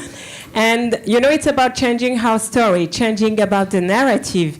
And when I was hearing your story, it seemed that you knew since the beginning what was your purpose, even though it was not clear. But maybe in this room there are the women who don't know, because for me it happened at 30 years. And so how have you been mentored? Because that's the question. When you don't know, when you have challenges, how you receive mentor, who were your mentor to help you become the amazing woman you are today? Can I answer this one? Sometimes I never had a mentor, like one person. I didn't have that. I didn't either. All I knew was I I had this drive in my heart. I had this passion. And honestly, probably, maybe my mentor was God, because most of the time, that was the only person I could talk to. My parents kind of like, okay, do your thing. They didn't quite understand it, until, you make it, and then that's my daughter. You know how it is. That's my daughter. I knew all along, but my mom doesn't talk like that either. I wanted to do the voice. No, it's that thing of a lot of times, but what I think is, I do feel like we all have our passions and we all have our purpose, but a lot of times I think what happens is we start second guessing ourselves. I was talking about this the other day. I remember that age between 18 till about 21, 22, where, I didn't show you my whole story, but I got into this industry at a very young age, I think about 17. September will be 20 years in the media and TV industry. And it was one of those ones where I was like, I knew I wanted to do it. I got into at a very young age with an organization in Ladbroke Grove, West London, called YCTV. And, at the age of 17, I'm interviewing Harrison Ford. George Lucas is coming, I'm interviewing George Lucas. So I was like, I've arrived, that's it, I'm about to go. And then guess what? It was like, okay, once I got past that step, it was like, no, I can count the amount of black people on TV in England, even today on mainstream TV. Wow. So it was like, well, this one is already doing this, I can't go there. This one's already doing this, I can't go there. So I got to that point of I started second guessing myself. So it wasn't like I didn't have the passion or the dreams, but it was like, oh my God, I don't have a space to occupy. And I think that's what happens to a lot of people.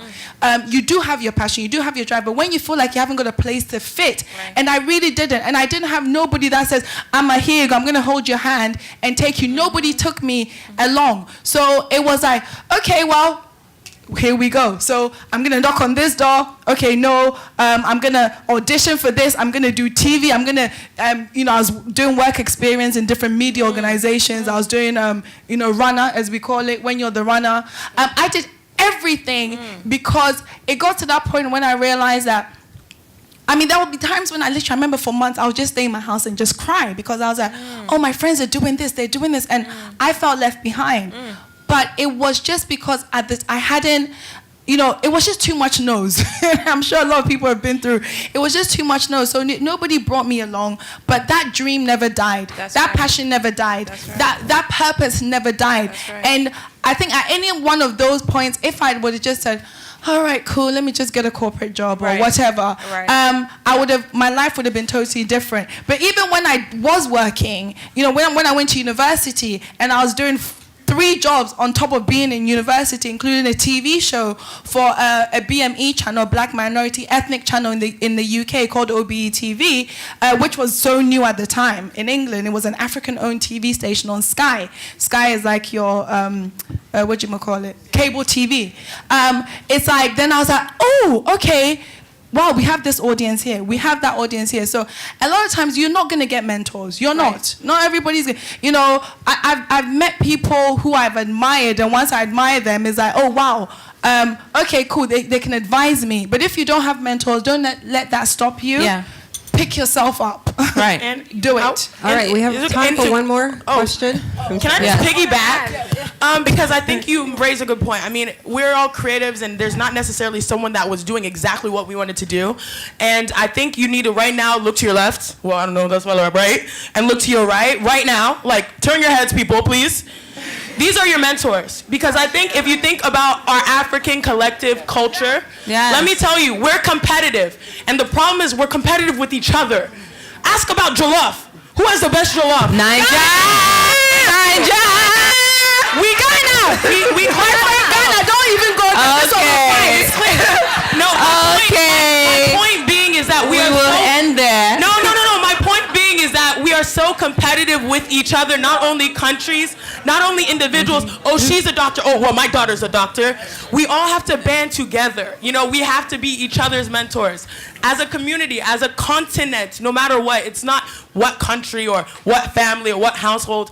It's how we all get there together. Amen. Because we have to build our own space, like you were saying, etc. Thank you, ladies. You are amazing. Can we get a round of applause? They are phenomenal. Yes.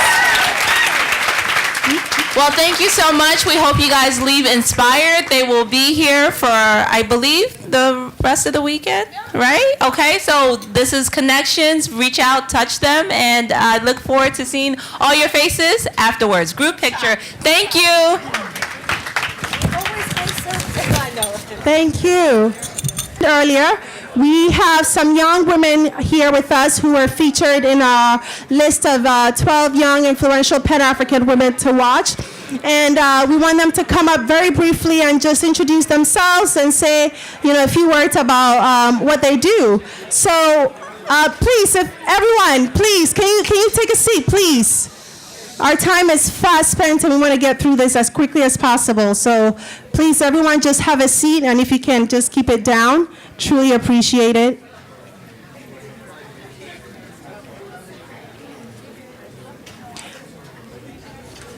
Okay, so Ellen, Osei, Estelle, Yodit, and Nekpem. If you guys are here, can you come up briefly? Woo! Yes. Please give them a round of applause. These are amazing young women, and I'm just going to pass it on to them so they can briefly, ladies, please, if you can keep it brief for us, they can briefly tell us a little bit about them. And they'll be here for the networking portion, after the business and tech panel, so you can definitely learn more about them then, okay? So we have Estelle here. Estelle? Thank you. So my name is Estelle Koné, and I work for Goldman Sachs as a quantitative modeler. One of the theme of the evening is changing our stories, and I think a big part of it is to start with education. When I was in Burkina and I wanted to choose my major for high school, they literally told me that there was this major that was combining, like mathematics and technology, and that it was so hard that girl could not succeed. That's what was literally told. But of course, you heard like amazing stories from the panelists. One thing is not to let people tell you can't do something because you are a girl, because you are too short, because you are too this or too that. And today I have a PhD in engineering, so thank you. So I think a big part of it,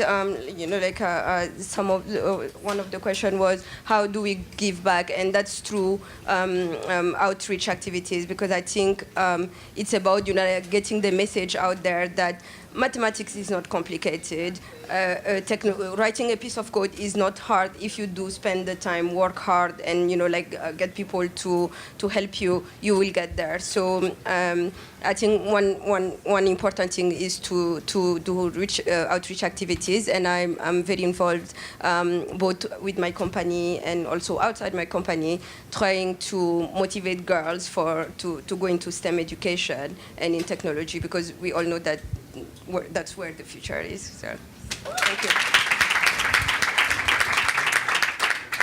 Good evening, everyone. My name is Nekpem Oswan. I lead the wealth management analytics platforms for Morgan Stanley Smith Barney. I am the co-founder of Women Work. We are a women's empowerment nonprofit based in New York City. We've had Sandra and Isaac as past speakers. Our goal at Women Work is to provide women an opportunity to really connect, to explore what your passion is, and also to build the community and the village it takes to be successful. This country was not founded by one white person. This country was not founded by one mind. It was a collective. We really believe that global-minded women who can work together in concert, not in competition, will change this country and the world. We have an upcoming event, which is an amazing opportunity for you to find out what your passion is and your purpose. We're having a 1-hour executive coaching session for just $15 on July 20th in the Lower East Side. If you are interested, please visit our social media platform. We're on everything at Women Work with an E, and tickets are on sale at www.lead.eventbrite.com. Thank you. Good evening, everyone. My name is Ellen Osei. I am an occupational therapist, current doctoral student at Columbia, and I run 2 nonprofits, one called Raising Hope and the other one called the Class Network. And I'm going to talk about the Class Network because it's all about class stands for a circle of ladies above societal standards, and it's all about supporting each woman on her journey to finding whatever her purpose or passion may be, and also exploring her power. And I say that because a lot of the times I come to events that are, all about women empowerment, and it's great, and everybody's encouraging each other, but then right after, nobody knows where to go to, who to talk to, where to get support from. They're contacting that person they got the card from, and that person's too busy. So, it's really all about mentoring and that long-term support, and really filling in that gap that we're not seeing. So really, what we're focusing on is a big project called Journey to the Crown. And it's about every woman's journey to finding who she really is and really reflecting on her story to find out what that power is and what her purpose is. So you could be somebody who has experienced some self-hate or hopelessness or insecurities, and the point is to help you on that journey to self-love, self-determination, and healing. Because if you don't know who you are, you can't change your story, or you can't live in your truth if you don't know what your truth is. So really helping you to get to that point. And we held a conference in February, and we're currently doing a 90-day course with a few women that are here today. Shout out to you. Thanks for coming. And really, it's just all about mentoring, about supporting each other. And anyone could be on this journey. Like, I need mentoring. Like, I always need mentoring. You could be somebody who's like still kind of in the darkness, and you know that you want to come out of it, but you don't know which way to go. Or maybe you found out, okay, I might have an idea of what I want to do, but now I need resources. Or maybe you're that big shot that's, on TV or has your own company and has a business, but for some reason you're burnt out, you lost your zeal, and you don't know why. And so we all need that cycle of just support and mentoring and love. So you can catch me in the back if you're interested, the class network, and we have something coming in September as well. So thank you for listening, and I hope to support you. Is there anybody here from Eritrea? Because I feel like I'm by myself in this room, but okay. My name is Yorit Tewalda, and I am from Dallas, Texas. I came in this morning for this amazing event that I'm already inspired by, and it's only day one. I'm a criminal defense attorney and a legal analyst, and my goal is to promote equal access to justice and closing that disparities gap in the criminal justice system that we all know disproportionately and unfairly targets people of color, including immigrants, right? So I'm just doing my small part to move the culture forward, to change that narrative, as I'm sure all of you are, and I'm so grateful for being here. Thank you, Face to Face, for the recognition. Looking forward to this weekend. Thank you, ladies. Thank you so much. And as I mentioned, they will be around for the networking reception. They will be around tomorrow, Saturday, Sunday. So feel free to network with them. All right. So for our next panel discussion, our next panel discussion, business and technology, and we're actually so sad because we're missing a panelist. She's stuck in Chicago somewhere, and that's Fumbi Chima. We were so looking forward to having her join the panel, but she actually just got a new role this year. She was previously the Chief Information Officer for Burberry, and just last week she got a new role as the Chief Information Officer for the Fox Network Group. And this week she's had so much going on, so she sent her apologies. She's actually stuck in Chicago trying to make it here, but she looks forward to joining us next year for sure. But I'd like to introduce our moderator for this incredible panel. We have the pleasure of having veteran anchor at New York One, Miss Cheryl Wills. Cheryl joined the broadcasting company during its launch in 1992, and this year she's celebrating her 25th anniversary with the television network. The award-winning journalist is the author of Die Free, A Transformation from a Tennessee Slave into a Courageous Civil War Soldier who honorably served with the United States Colored Troops from 1863 to 1865. Cheryl has interviewed some of the most powerful people in the world, including the first female president of Africa, Ellen Johnson Sirleaf. Please welcome Ms. Cheryl Wills.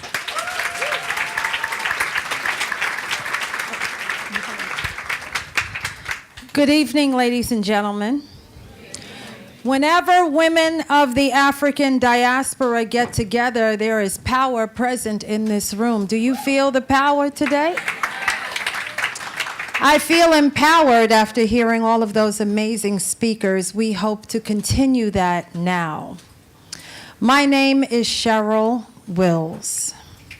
The reason my last name is Wills, and I just want to say this so you get to know me, is because my great-great-great-grandfather was sold to a slave trader named Edmund Wills.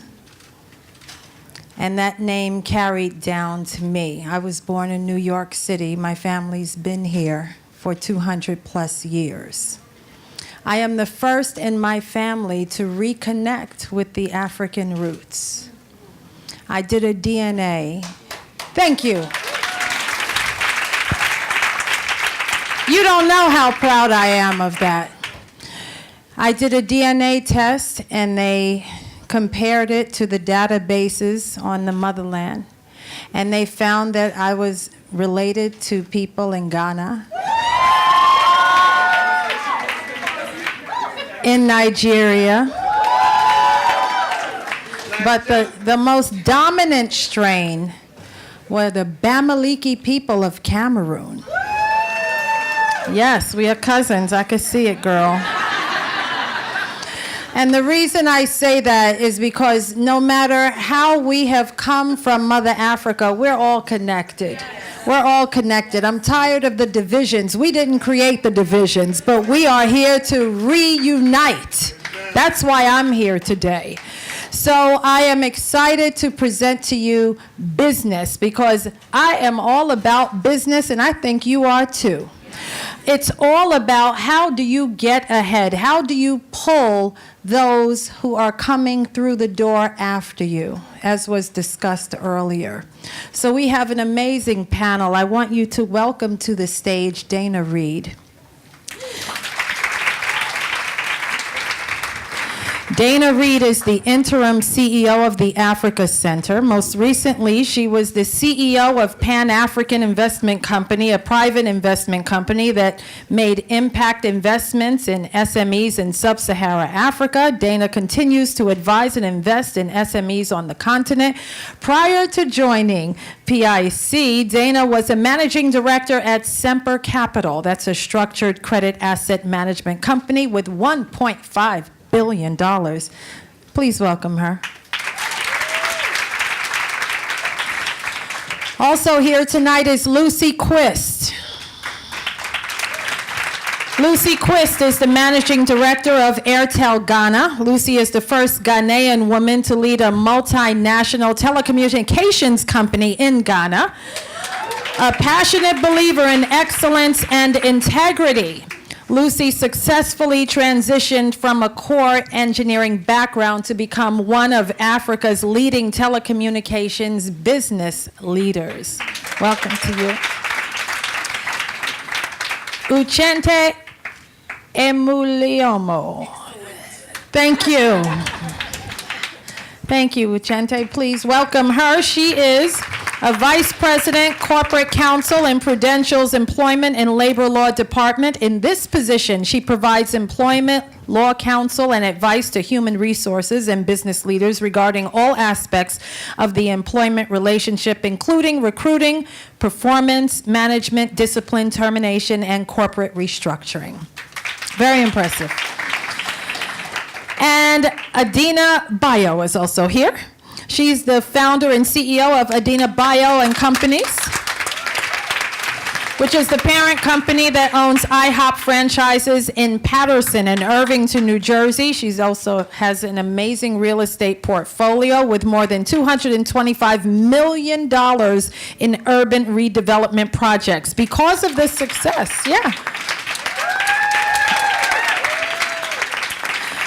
Because of the success of her flagship IHOP in Irvington, she is the second largest employer in that township. Welcome our amazing panel. So we have 4 dynamic women who have poked holes in that ceiling of business. My first question to each of you, 3 words very similar to the prior panel. 3 powerful adjectives that describe you. Let's start with you. All right.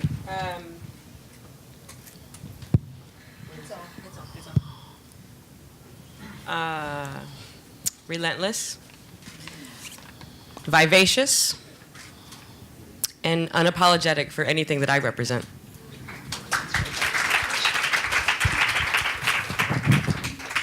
Good to be with you all. Is this on? The first one would be driven, hungry, and creative. Good evening, everyone. It's on. Okay, good evening. I would say Christian, ambitious, and determined. Hi, good to be here.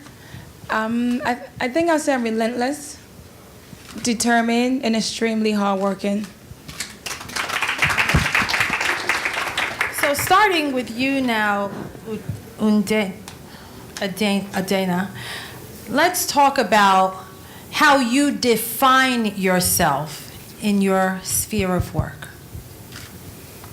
I think in a couple of ways. I think my purpose in my journey and what I do is really working in disenfranchised communities and bringing projects that are catalysts to bringing other things. So my IHOPs just on IHOPs. There are IHOPs that represent jobs in communities that otherwise wouldn't survive or thrive. So I think in my definition, I think I call myself a servant. I am extremely always interested in how we as a community can sort of build ourselves up and take care of each other. So I'm always asking myself this question: am I solving a problem? Am I solving a problem that persists in our communities? And right now, the problem that persists is chronic unemployment. The unemployment that no one talks about is that single mother that's doing hair in her basement, and that's how she's getting by, but she's unemployed. So I'm always looking to fill in and solve a problem within my community. Right, and a follow-up question for you. As an employer, as a large employer, how do you reinvest into the community, especially the African American and African community and Caribbean community? Because that's a big problem with us. A lot of people take, but they don't give back. So, and that's how we as a people will lift ourselves up, by the reinvestment and of our communities. So what are your companies doing? So my companies, I have my real estate holding company. I do affordable housing. I was someone that was a product of affordable housing. When I came to this country, I lived in what you would call then the projects. And now what I do is I built affordable housing, but from a perspective of someone that lived there. What did I want to see when I develop a project? I'm currently working on 114 units that are going to be in use in October. And it's going to be probably one of the first affordable housing in New Jersey that have granite countertops. Wow. So that deserves a round of applause. That's impressive.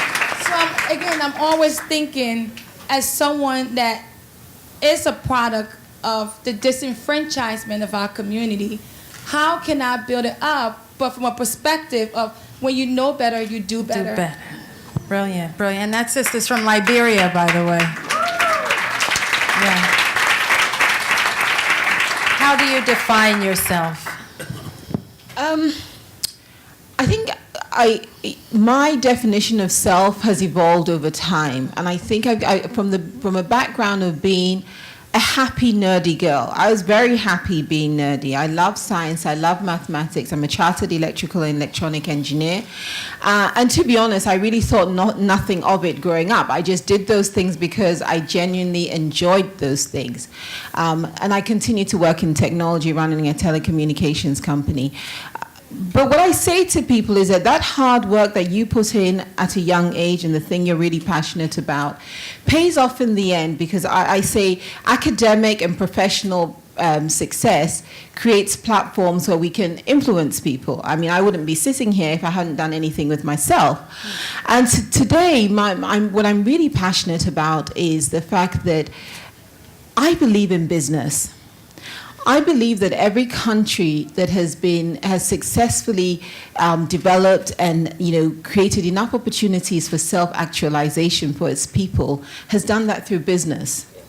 And actually, one of the challenges we have, whether it's amongst in America amongst African Americans or in Africa as a continent, is that we need to create more large-scale businesses. Good business is good for communities, it's good for countries. And we need to think on such a large scale if we're going to move the needle. So what I define myself as now is a businesswoman who works on creating prosperity for people, because ultimately that's what it's about. How does my business, my work ensure that people create prosperity? And I'm not talking wealth. I'm not talking about the money to buy the latest handbag. I'm talking about the money that ensures that when you wake up in the morning, you're not thinking about survival. You're thriving. You're going beyond survival. Right. I'm talking about the money that ensures that you're not worried about your child's education. That education is a given. I'm talking about the money that will make you that grandmother who, when your grandchild comes to you, you can give them $20 because it's nothing to you, and here's a bit of pocket change. So they start to learn that prosperity has to transcend generations. And for me, that's what great business should do. And obviously you believe strongly in generational wealth, which is another key thing. 100%. Yeah, generational wealth is extremely important to all of this. Absolutely. And I think it's one of the things that has in some ways held us back. When I started, I said one of the adjectives was a Christian woman.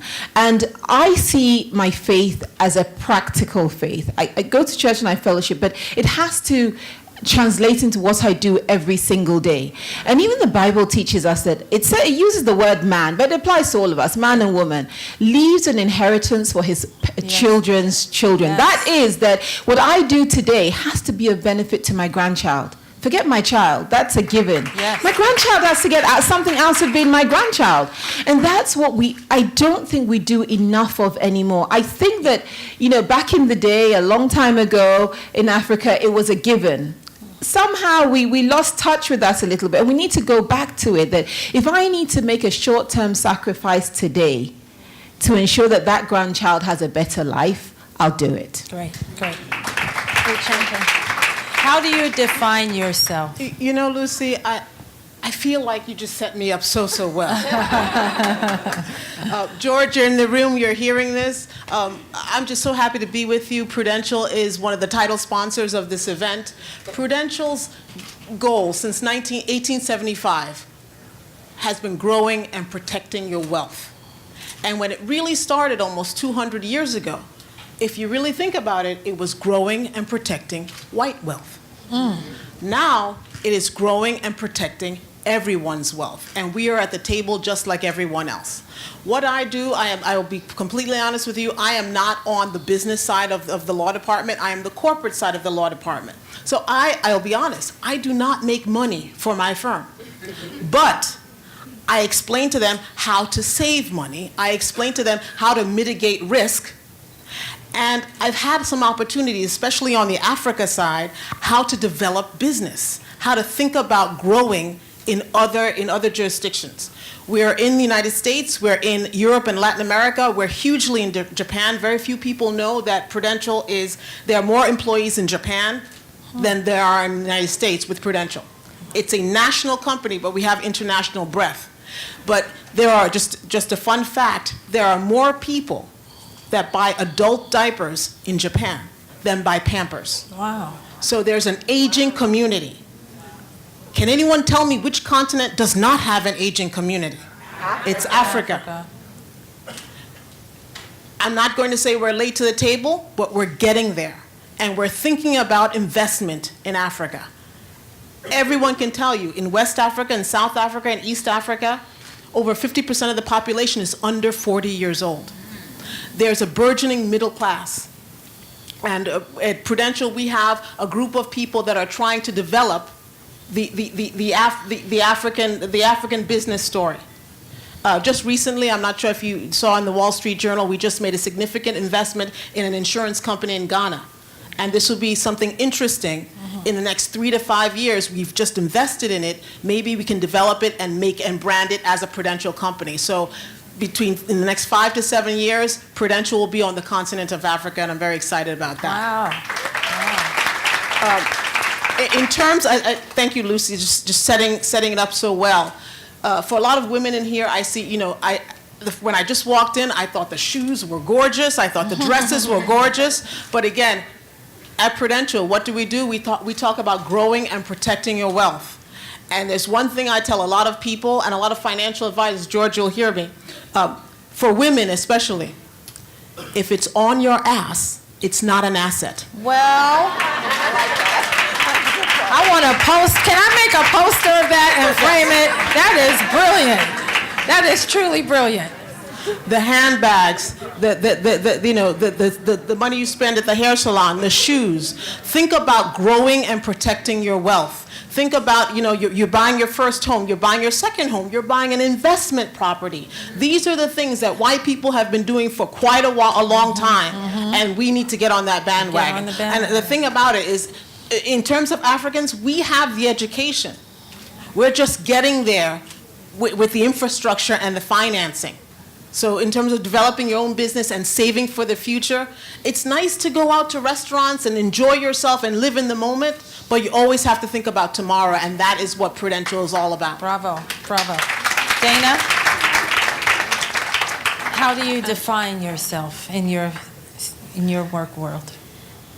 In my work world, I am a builder and an executor. So at this stage of my career, what I enjoy doing and what I believe in, some of what Lucy was saying, is building in our community, for our community, about our community. So that means nonprofits like the Africa Center. That's why I stepped in to be the CEO to get that project in our neighborhood, which is in Harlem, but it represents the entire diaspora of contemporary Africa. I did this because I can do these jobs now. And whether it's nonprofit, for-profit, it's all about leadership, capital, execution, period, point blank. And that's what I enjoy. That's what I've spent my career sort of gaining the skills to do. At the same time, as an impact investor, the hardest thing for any startup is that seed capital, right? And the white boys get it, right? Because they have generational wealth, right? Which is what we're talking about, right? And we just typically don't have that. So for us to start our own businesses it's just difficult. And so I focus a lot of my time on trying to build small businesses both here and on the continent, because ultimately our own businesses are what is going to create our own jobs, which will allow us to educate our own children and so forth and so on. And then you start to really, you can see that path to generational wealth, because it's education, it's running businesses, it's all of that. So I define myself as a builder by and for our community. Right. I want to go off script and ask a question of all of you dynamic women that affects probably everyone here. And I want to start with you, Lucy. When we walk into our business, when we're starting off our careers, no one takes us seriously. How do each of you break past that barrier to get people to respect you when they are initially inclined to think you're a joke? I mean, is that a fair question? Yeah. People don't take us seriously. They don't. And for a lot of sisters, they give up when people just, enough of those, and they say, forget it. So we need to know what kept all of you strong to succeed. The early years of really developing your skills and your competence and knowing your stuff and having a learning spirit, that means that you're continually on a journey of improving yourself, helps, because you have to have everything clear and sorted inside to give yourself a voice? And I smiled when you asked that question because, I've been CEO of Airtel now for over 3 years. And I remember so well, clear as day, when I came into the job at first, I'd probably been there a few weeks, and we had a conference call. And the conference call was with our headquarters team. And the guys on the call, with all due respect, were leaders as well, functional leaders, none of them my boss. So you go on this call, and right at the beginning of the call, these, mainly men, in fact all men, thought they were going to, tell me what to do and how to do my job. And I'm thinking, well, actually, if I hadn't proven that I could do this job, I wouldn't be in this job. And so I put them in their place, tell them exactly what we're going to do, which is not what they asked for. We ended the call, and I waited for the call, and the call came. The call came from my boss, who says, "Oh, the guy said they had a call with you. You weren't very nice to them. You didn't listen." And I thought, this is it. That's it, right? That's it. Yeah. And I was expecting the call. And I asked him, who's in charge of this place? Who runs this place? When the P&L's not looking good, who are you going to call? Are you going to call them or call me? Well, seeing as you're going to call me, when we go on that call, they don't tell me what to do. I tell them what we're going to do, and we support. So what's that strategy? What is that? Courage? You have to know your stuff. Yeah, know your business. And as a business leader, knowing your business, it means building your own skill and having the learning spirit I spoke about. But it's also equally knowing the right people to have on your team. Because some of the stuff, if it's legal, if it's something that is really technical in a legal aspect, I'm not a lawyer. I know that, and my head of legal is a woman. If I go to Hannah, she is not going to let anything scratch me. Nothing. So know your stuff, have your right team, and put people in their place politely, with humility, but put them in their place, because they never asked me that question again. That call never came again. I had to deal with the first one. And it's because over the course of my career, of course, I've had that call in so many different forms and guises that I knew the call would come. I was expecting it. I was waiting for it. I'd have been disappointed if it hadn't come. Adina. But you've got to be confident and go with it. Confidence is key. Adina, how do you deal with that? Surely dealing with IHOP, a major franchise, you've dealt with that as well. What's your strategy? I think in 2007, I was the youngest franchisee in their history. I was 25 years old. Wow, talking to the mic, sweetie. In 2007, with IHOP Corporate, I was the youngest IHOP franchisee they've ever had. Wow. I was, on the whole Northeast, the only black woman. Wow. And I think nationally, the only one to 100% own her own company, franchises as well. So when I first applied to be a franchisee, they turned me down 3 times. I was told no 3 times because, I had a net worth. I had the liquidity to be an IHOP franchise, and the excuse they told me was, I don't have the real restaurant experience. Yeah, and not having the real restaurant experience, they didn't believe in my skill set. But I think sometimes we as women, you have got to dissect the true meaning to what people are saying to you, and be able to have the courage to still continue on your journey. I could have given up at the 3rd no. At the 3rd time when they told me no, I actually put a phone call in at IHOP Corporate. And I remember the person that picked up was a sister. And I knew I had a window in. When she picked up the phone, I said, my name is Adina. I applied. This is the 3rd time turning me down. She said, yeah, read a letter. And I said, but wait a minute. I need a follow-up. The conversation went on. It was going to be a 5-minute conversation. It went on for an hour. And I think, this call always gets emotional for me. And she said to me, wow, Dina, I've never spoken to anyone with such a passion to do this. I'm going to resend the letter. I'm going to open the door for you. You're going to walk through that door. You're on your own. I'm going to fly you down to California for you to plead to the board why you should be an AHA franchisee. Wow. And I remember flying in there, coming back with a yes.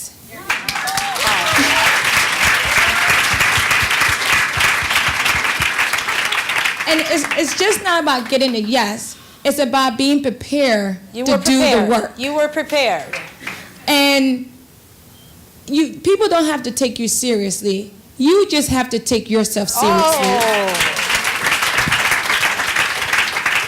Listen, how did you deal with the haters? You say that in past tense. Sorry, how do you deal with the haters? I will take it back to early in my first job, because it gave me a skill set that nobody can take from me. So I went to Howard undergrad, Howard University for my undergrad, and I went to Howard's Business School for my MBA. At the time, Goldman Sachs and the other bulge bracket banks were not recruiting at my graduate school. So I told you I'm just relentless. What did I do? I went to all the black alumni stuff at the Ivy League schools, and found my way into interviews at all of the banks. I ended up at Goldman Sachs. My class was 125 in the investment banking division. I was the only black person worldwide. Oh, wow. They had a South Africa office at the time, so even that. Right? And I didn't care, because I wanted to be at what at the time was deemed to be the best place where I could just get the training that I needed. I wanted the right deals. I just wanted to learn the business inside and out. Why? Because it was hard. I mean, it was hard to be there solo. Like, the next African American was 10 years my senior, who was working on partner. So, it was an extremely difficult time, but I wouldn't change it for the world, because what it gave me was resilience, and a skill set that nobody will ever be able to take away from me. I had to do twice as many deals as my classmates. But I was like, thank you, because I know twice as much as you now, right? Like, that was dumb. Like, thank you. That was an opportunity. And so I stayed in this traditional, bulge bracket investment banking for as long as I felt I needed to learn what I needed, and to, frankly, to build cash, to save.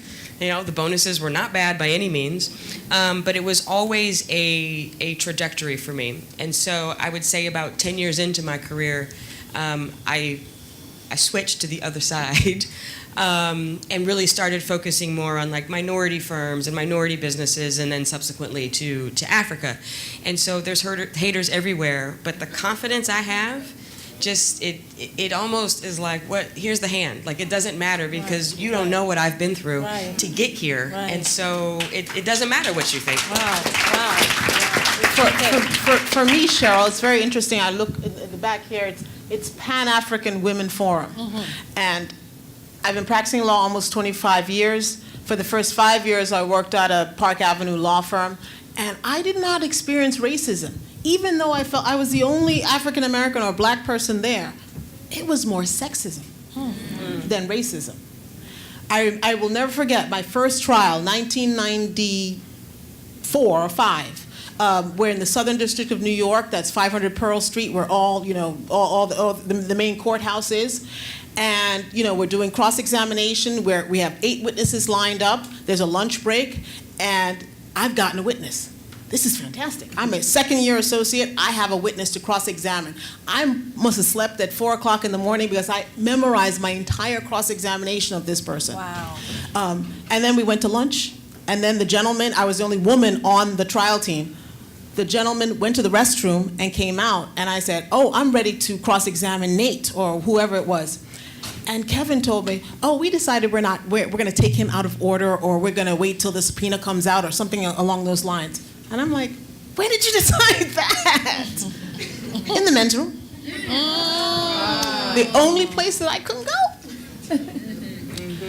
More strategy happens at the urinal than you would care to imagine. Wow. And I found out consistently, whether it was at a deposition or a settlement conference or at a mediation that I went with men, they were constantly talking about things in the John. Wow. And then I said, something is wrong with this picture. You know, I'm thinking there are 400 attorneys at this law firm. I'm the only black person. That's got to be an obstacle. It wasn't. It was, we're golfing on the weekend with these people. We're not doing this with her. We're doing this, we're doing that. And I said, you know what? I have a 5-year plan. I'm here for 5 years to get my experience. I've always wanted to counsel employers. I'm an employment lawyer. All things human resources related, whether it's sexual harassment or age discrimination or terminations. I enjoy that kind of work because I like working with people. And I've been doing it for almost 20 years at a corporation that appreciates diversity, that appreciates women, that appreciates people of color, that appreciates transgender and LGBT communities, the whole gamut. So that's fine. I'm very happy where I am. But the interesting thing is I didn't let that bother me. I just said, okay, you know what? I'm gonna create my own. I'm gonna create my own. And I decided to have a niche of counseling clients. Right. I'm not gonna do, you know what? If the trial strategy changes at the urinal, I'm not gonna do trial work anymore. Wow. I'm gonna do counseling of clients. And I became the go-to person at the firm that counseled clients on day-to-day human resources issues. So someone was caught stealing in the cafeteria or someone sexually harassed somebody. I became the expert on that, and that's where I parlayed it to doing counseling for a corporation. You would be surprised the things that happen at a corporation every day. They're calling the employment lawyers to deal with daily issues, whether domestic or international. Right. Mm-hmm.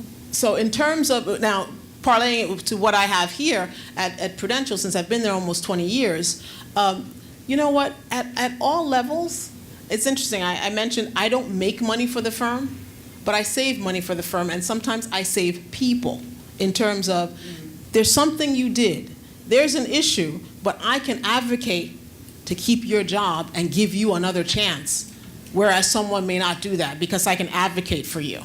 Or I can, if there's a downsizing, this is corporate America, and someone says, you know what, there are 10 people that have to be downsized. You know what, Jane was on maternity leave, she hasn't been working for 6 months, we're gonna add her to the list. The first question I ask is, rank those people 1 to 10. I guarantee you Jane is not number 10. Jane is not number 10. They do rank those people. Jane's number 4. She happens to be on maternity leave. Bob is number 10. I think we're getting rid of Bob. Okay, so we're going to go to Q&A at 8:30. I want to ask this question. I have 2 questions I got to get in before we go to Q&A at 8:30. So I'm going to ask for a 30-second answer to this question. How do you juggle family life? Right? How do you juggle? That's an issue that affects a lot of women who are breaking into business. Start with you. How do you juggle family life with your career? So I'm a single mother of 10-year-old identical twin boys. And it's all a blessing to me. It's not a juggle. Like, I take it as a blessing that I am able to have the jobs that I've had.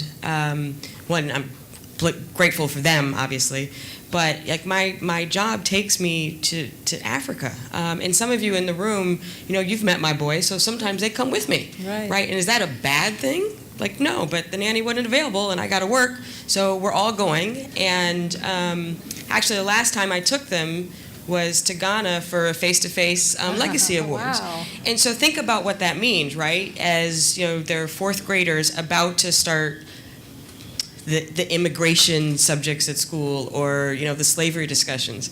My son saw me getting dressed for a black tie event in Ghana. They saw, like, their perception of Africa is far different than any of their peers. So to me, the juggle is getting up every morning to do my part in this entire equation, which is not just for them, but it's for the community. You know, you think about it, like, there's 2 black boys from Harlem that only know their mom is a CEO. That's not a bad thing. So the juggle is just a blessing for me. Amen. You integrate them into your life. Amen. Wonderful. Adina, how do you juggle family and your career? So I have 2 kids. I have 2 children. I have a daughter and a son. And I think you don't juggle, you don't balance. And I think we have got to stop putting this narrative out there that, you know, you're gonna balance it all. You just can't. There are times where I'm extremely unbalanced. If I am working on starting a fast casual concept called cornbread, it's gonna be the first of its kind. I am putting humongous hours in and day out.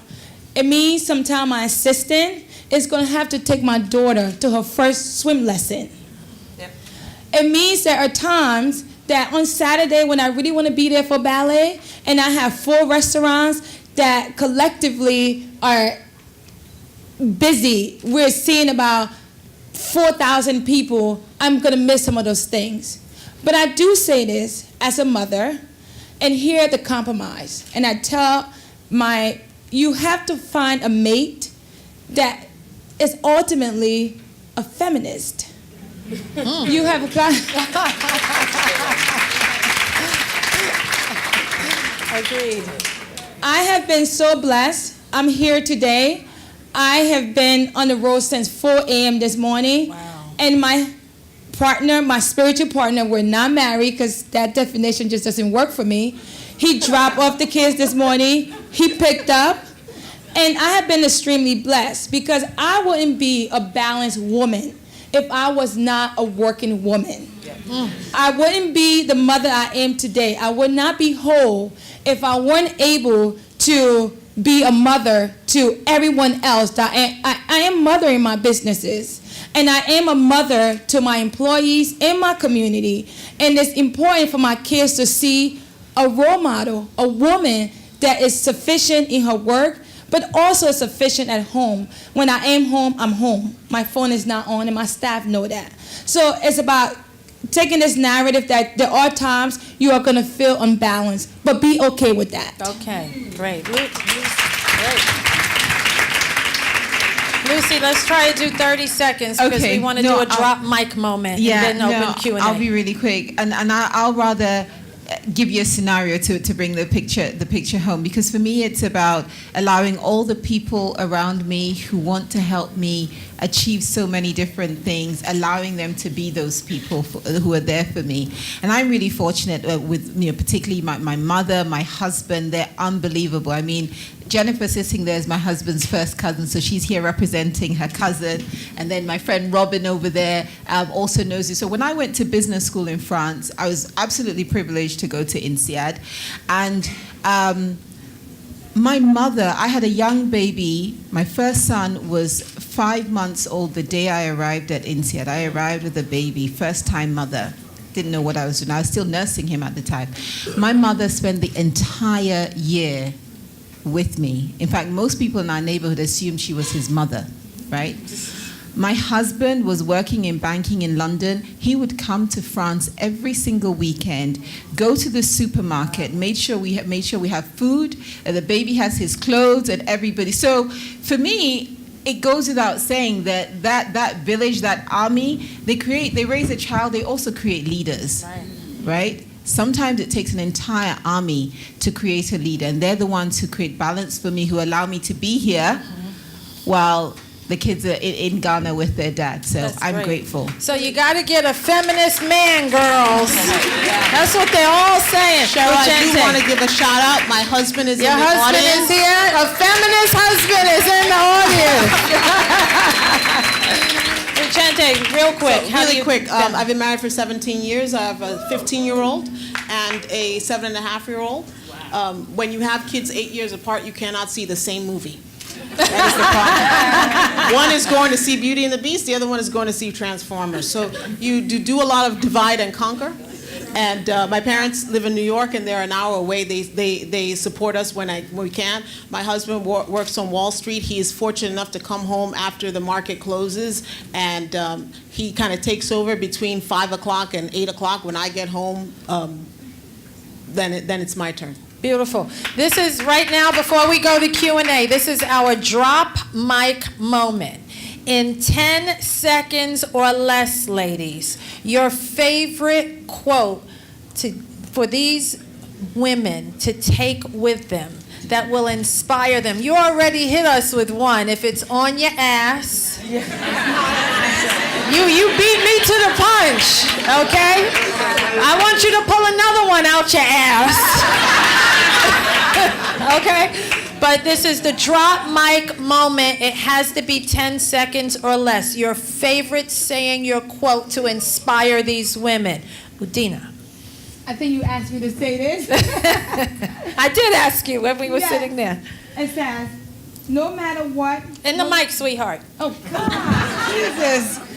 It says, no matter how you feel, get up, dress up, show up, and never give up. Boom! Love it. Love it. Lucy. So I'll ask you to look up the exact words of this because it's a saying from Kwame Nkrumah, which I'm paraphrasing.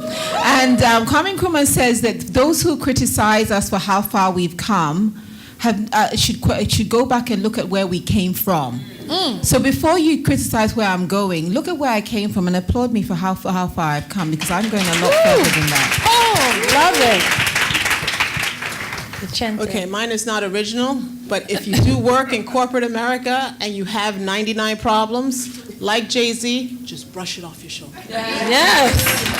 And keep moving, keep moving. Beautiful. Dana. Failure just is not an option. Bingo. A round of applause for our amazing panelists.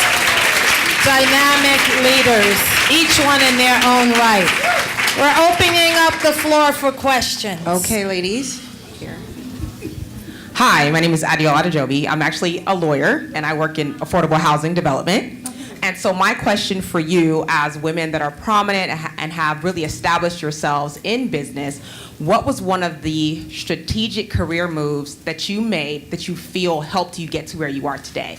I think very similar to what some of the things that you said before was like, you know, women are not necessarily invited to drinking after work and all these other activities where men go and make decisions. So as women, sometimes we have to be a little bit more deliberate when we're trying to get ahead in our career. And so this is for any one of the panelists who would like to answer about a strategic career move that helped you get to where you are today.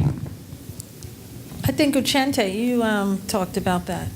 I understand, especially in corporate America, law is the interesting thing is that technology is, we don't care what you look like, how tall you are, what color you are. If you can write source code, if you can deliver the product, it doesn't really matter. In marketing, in advertising, in law, it's about the presentation. It's a lot of things is about the presentation. I graduated from law school in 1993, and for some reason in law school, I always, it's bizarre, I always wanted to get a nose ring. I don't know why. And people said, you just got an offer in a law firm on Park Avenue starting in September. You can't do that. And I said, yeah, that's fine. And I didn't.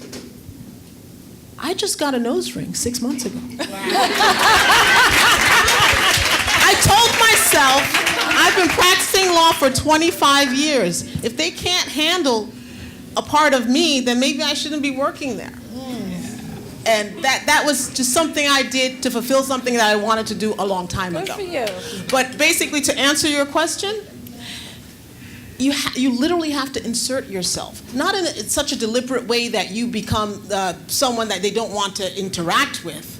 But even if there's something that you're not really interested in doing, try to do those things. The lawyers that I used to work with used to go to cigar bars and whiskey bars. Again, this was 1993, 4, 5.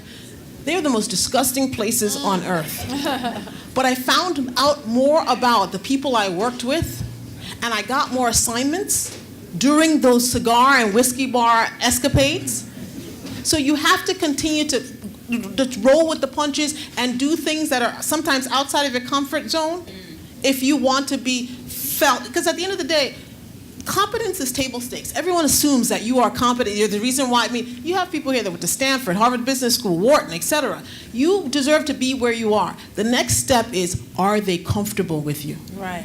It's unfortunate we're not ruling the world, but we want to be we want to be at the table. And at the end of the day, if they're comfortable with you, the doors will continue to burst open. Great. Any other questions?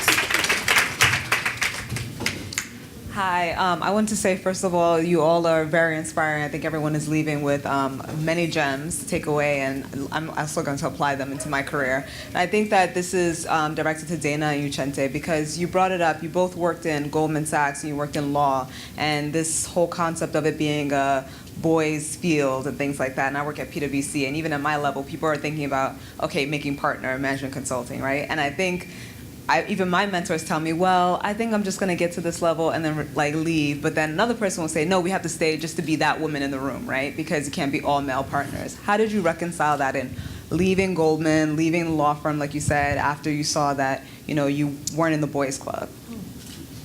So nobody made me leave.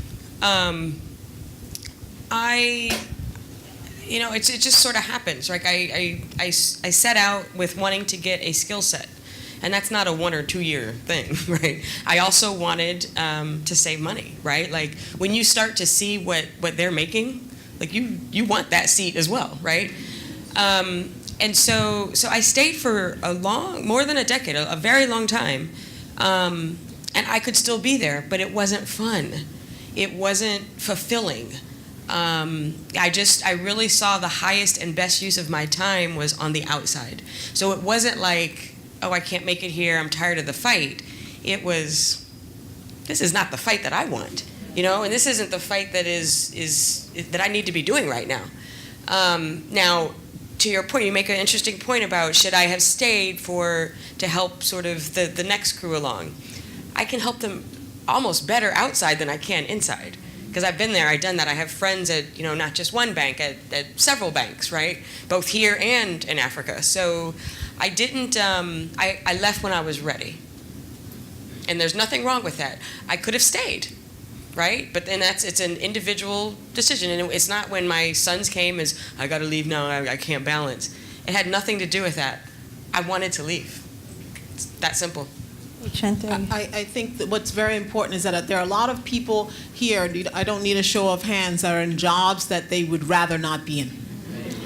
And a lot of people are like, I can't leave my job because I just bought a house, I'm helping my parents, I'm doing this, my car note is $600 a month, et cetera, et cetera, et cetera. And I think, again, it's all tied back to Prudential and growing and protecting your wealth. I should be in sales.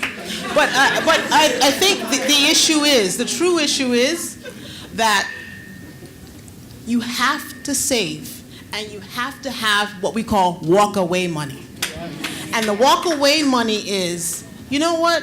I don't have to take this blank from this people anymore. Because you know what? I've got, what does Susie Orman say? I have 9 months emergency savings or something that I can look for a job that I want to do, that I feel I'll be recognized and I can grow. And I'm not sure if I'm going to make partner, whether in PwC or Towers Perrin or whatever firm that you're in, but I have enough to have choices. And a lot of us don't have choices, so we stay in jobs that we're not particularly fulfilled in because we don't have that walk-away money. And that is something, if you take nothing else, start building your walk-away money. And if you like your job, don't walk away. Exactly. Stay there. But you have to you have to create your own choices. Yeah, wonderful. Any other questions? Okay, we only have time for one more question, but you can definitely ask the ladies lots of questions in our networking reception. So I'm going to give it to the gentlemen because we don't want to, as women, overpower the room. Good evening, everyone. My name is Al Reynolds, and I'm a guest of Face to Face Africa. And I got to tell you that I've enjoyed this forum incredibly. I'm really enjoying the relationship also that I'm building with Face to Face Africa. One of the reasons why I came today was I wanted to witness firsthand the greatness, because I am willing to commit money to forums and situations like this. So my question is for the panelists. We like you already. Bring him up front. We want to give money. Right, Wait, where do you work, sir? 20 years in corporate America. I worked at Merrill Lynch, private equity, private banking. I'm now at SiriusXM as a freelancer. Okay. The question here, though, is with all you successful women, especially with the banking background, how much money have you raised for this organization?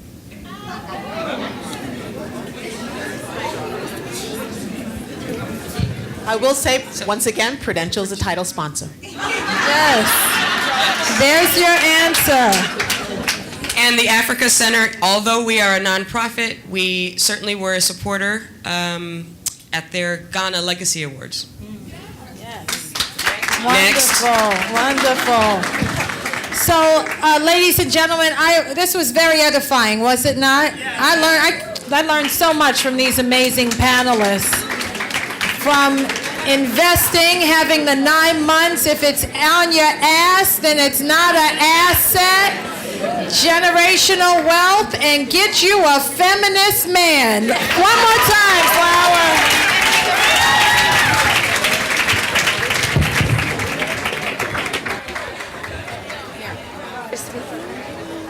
Are the artists speaking? Thank you so much.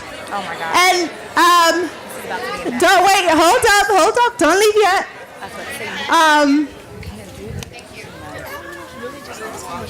Oops, sorry. He definitely did. Yes. For the organization. That's why he starred Joe's ex-husband. That's why he You know what?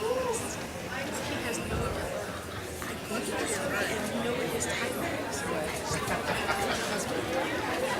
Thank you so much to our wonderful panelists. Haven't you been blessed today? Feeling invigorated? It's been awesome. All right, so as you guys can see, we have a networking reception set up there, so you have lots of opportunities to network, meet some of the panelists. But before you go, I just want to briefly introduce 2 artists who are here with us today, and you see some of their work displayed back there. I just want them to briefly come up to tell us a little bit about themselves and their work before we go there and network, because you're going to love it and you're going to take so many amazing photos back there. So Tamara and Jamila, are you ladies here? Oh, there they are. Can everyone just have a seat for 1 minute? I know it's been a long evening, but we're almost there. Okay, just give me 1 minute. Can everyone please have a seat very quickly? All right. Hi, good evening, everyone. Okay. Good evening. My name is Tamara Natalie Madden, and I'm a fine artist. I'm a painter. I am from Jamaica, yes. Big up Jamaica, right? But I live in Atlanta. I'm also a professor at Spelman College, where I teach art. Encourage people to use the hashtag. I've been creating art since I was very, very young, but I didn't really start pursuing art as a career until I was about 21 years old. And that was a time when I got ill with a very rare genetic disease called IgA nephropathy. It's a kidney disease. And I was on dialysis. And while I was on dialysis, I created art to sort of keep my mind sane. And I didn't really think of art as a potential career choice, of course. But I went back to Jamaica when I was ill. And I found my brother, who was a long-lost brother of mine. And when he saw me frail and dying, he offered a kidney to me. And I still carry that kidney to this day. So that is why I decided to become an artist, because it saved me during the darkest times of my life. I paint images of people. That image over there my art is on the left, by the way. It's just it's not indicative of what I actually paint. I paint women that I feel look like me. They tend to be dark African features, strong lips, strong noses. My mom, who's gorgeous, was very light with long hair, and I could not relate to her in any capacity. And so I had to find a way to do so through my artwork. And so I paint the images I paint to empower. It was identity for myself, to big myself up, but also to empower black people and to help us find our intrinsic, authentic beauty, the thing that lies within. So normally I paint queens and people that have crowns and such on their head. But I'd like to thank Face to Face, and I'd like to thank Toyota for having us here, for featuring our work. And as Toyota says, let's go places. I feel like I'm still going places. So follow my art, Tamara Natalie Madden. I'm on Instagram, Facebook, all that good stuff. All right? Thank you, guys. Hi, everyone. My name is Jamila Okubo. Oh my God, I can't like it. I'm sorry, I'm really nervous. I am a Kenyan African-American Trinidadian artist, so I guess you could say I represent all of the African diaspora. And a lot of my work has been inspired by that and just my journey of learning about who I am and where I come from. I grew up, I was raised by my mother, who is African American, so we have deep Southern roots, in South Carolina, North Carolina. And then I also, through my journey of like learning about where I come from and wanting to know and getting closer to my African roots, like Kenyan and Trinidad, art was or is the portal in which I chose to explore that realm and trying to learn more about where I come from. And fashion also is another platform that I use to create that artwork. I just graduated from Parsons last year, and I've just been working on my artwork and creating new work and figuring out what's next. I'm only 24, so I still have a long way to go. And the inspiration behind my piece, which is called The Future of Africa, I was trying to figure out a way to represent the women who have been on this panel, which has been really inspiring, especially for someone who is a creative but is still learning the business side of being being an entrepreneur and just being confident in your artwork and who you are. I wanted to create a backdrop where it empowered all of the guests and also the speakers to say that we are superheroes and we are the ones who will uplift, the African diaspora and women. A lot of my artwork, which isn't necessarily, represented in this piece, I do a lot of silhouette artwork of Black women with like afros and puffballs, and I use a lot of pattern and bright colors in my work because I'm really inspired by empowering other Black women because I'm going through the journey of like just understanding and learning self-care and like uplifting myself and that stuff. Sorry. But I hope you all get the gist of what I was trying to say. And thank you Face to Face and Toyota for this opportunity. I really appreciate it because it's adding to my journey of where I'm going. Also, just so you all know, I have an art show in Harlem at Calabar Imports, where I'm selling original artwork. So if you are in Harlem, definitely check it out and follow me on Instagram, Jamila Okubo. Yeah, thanks.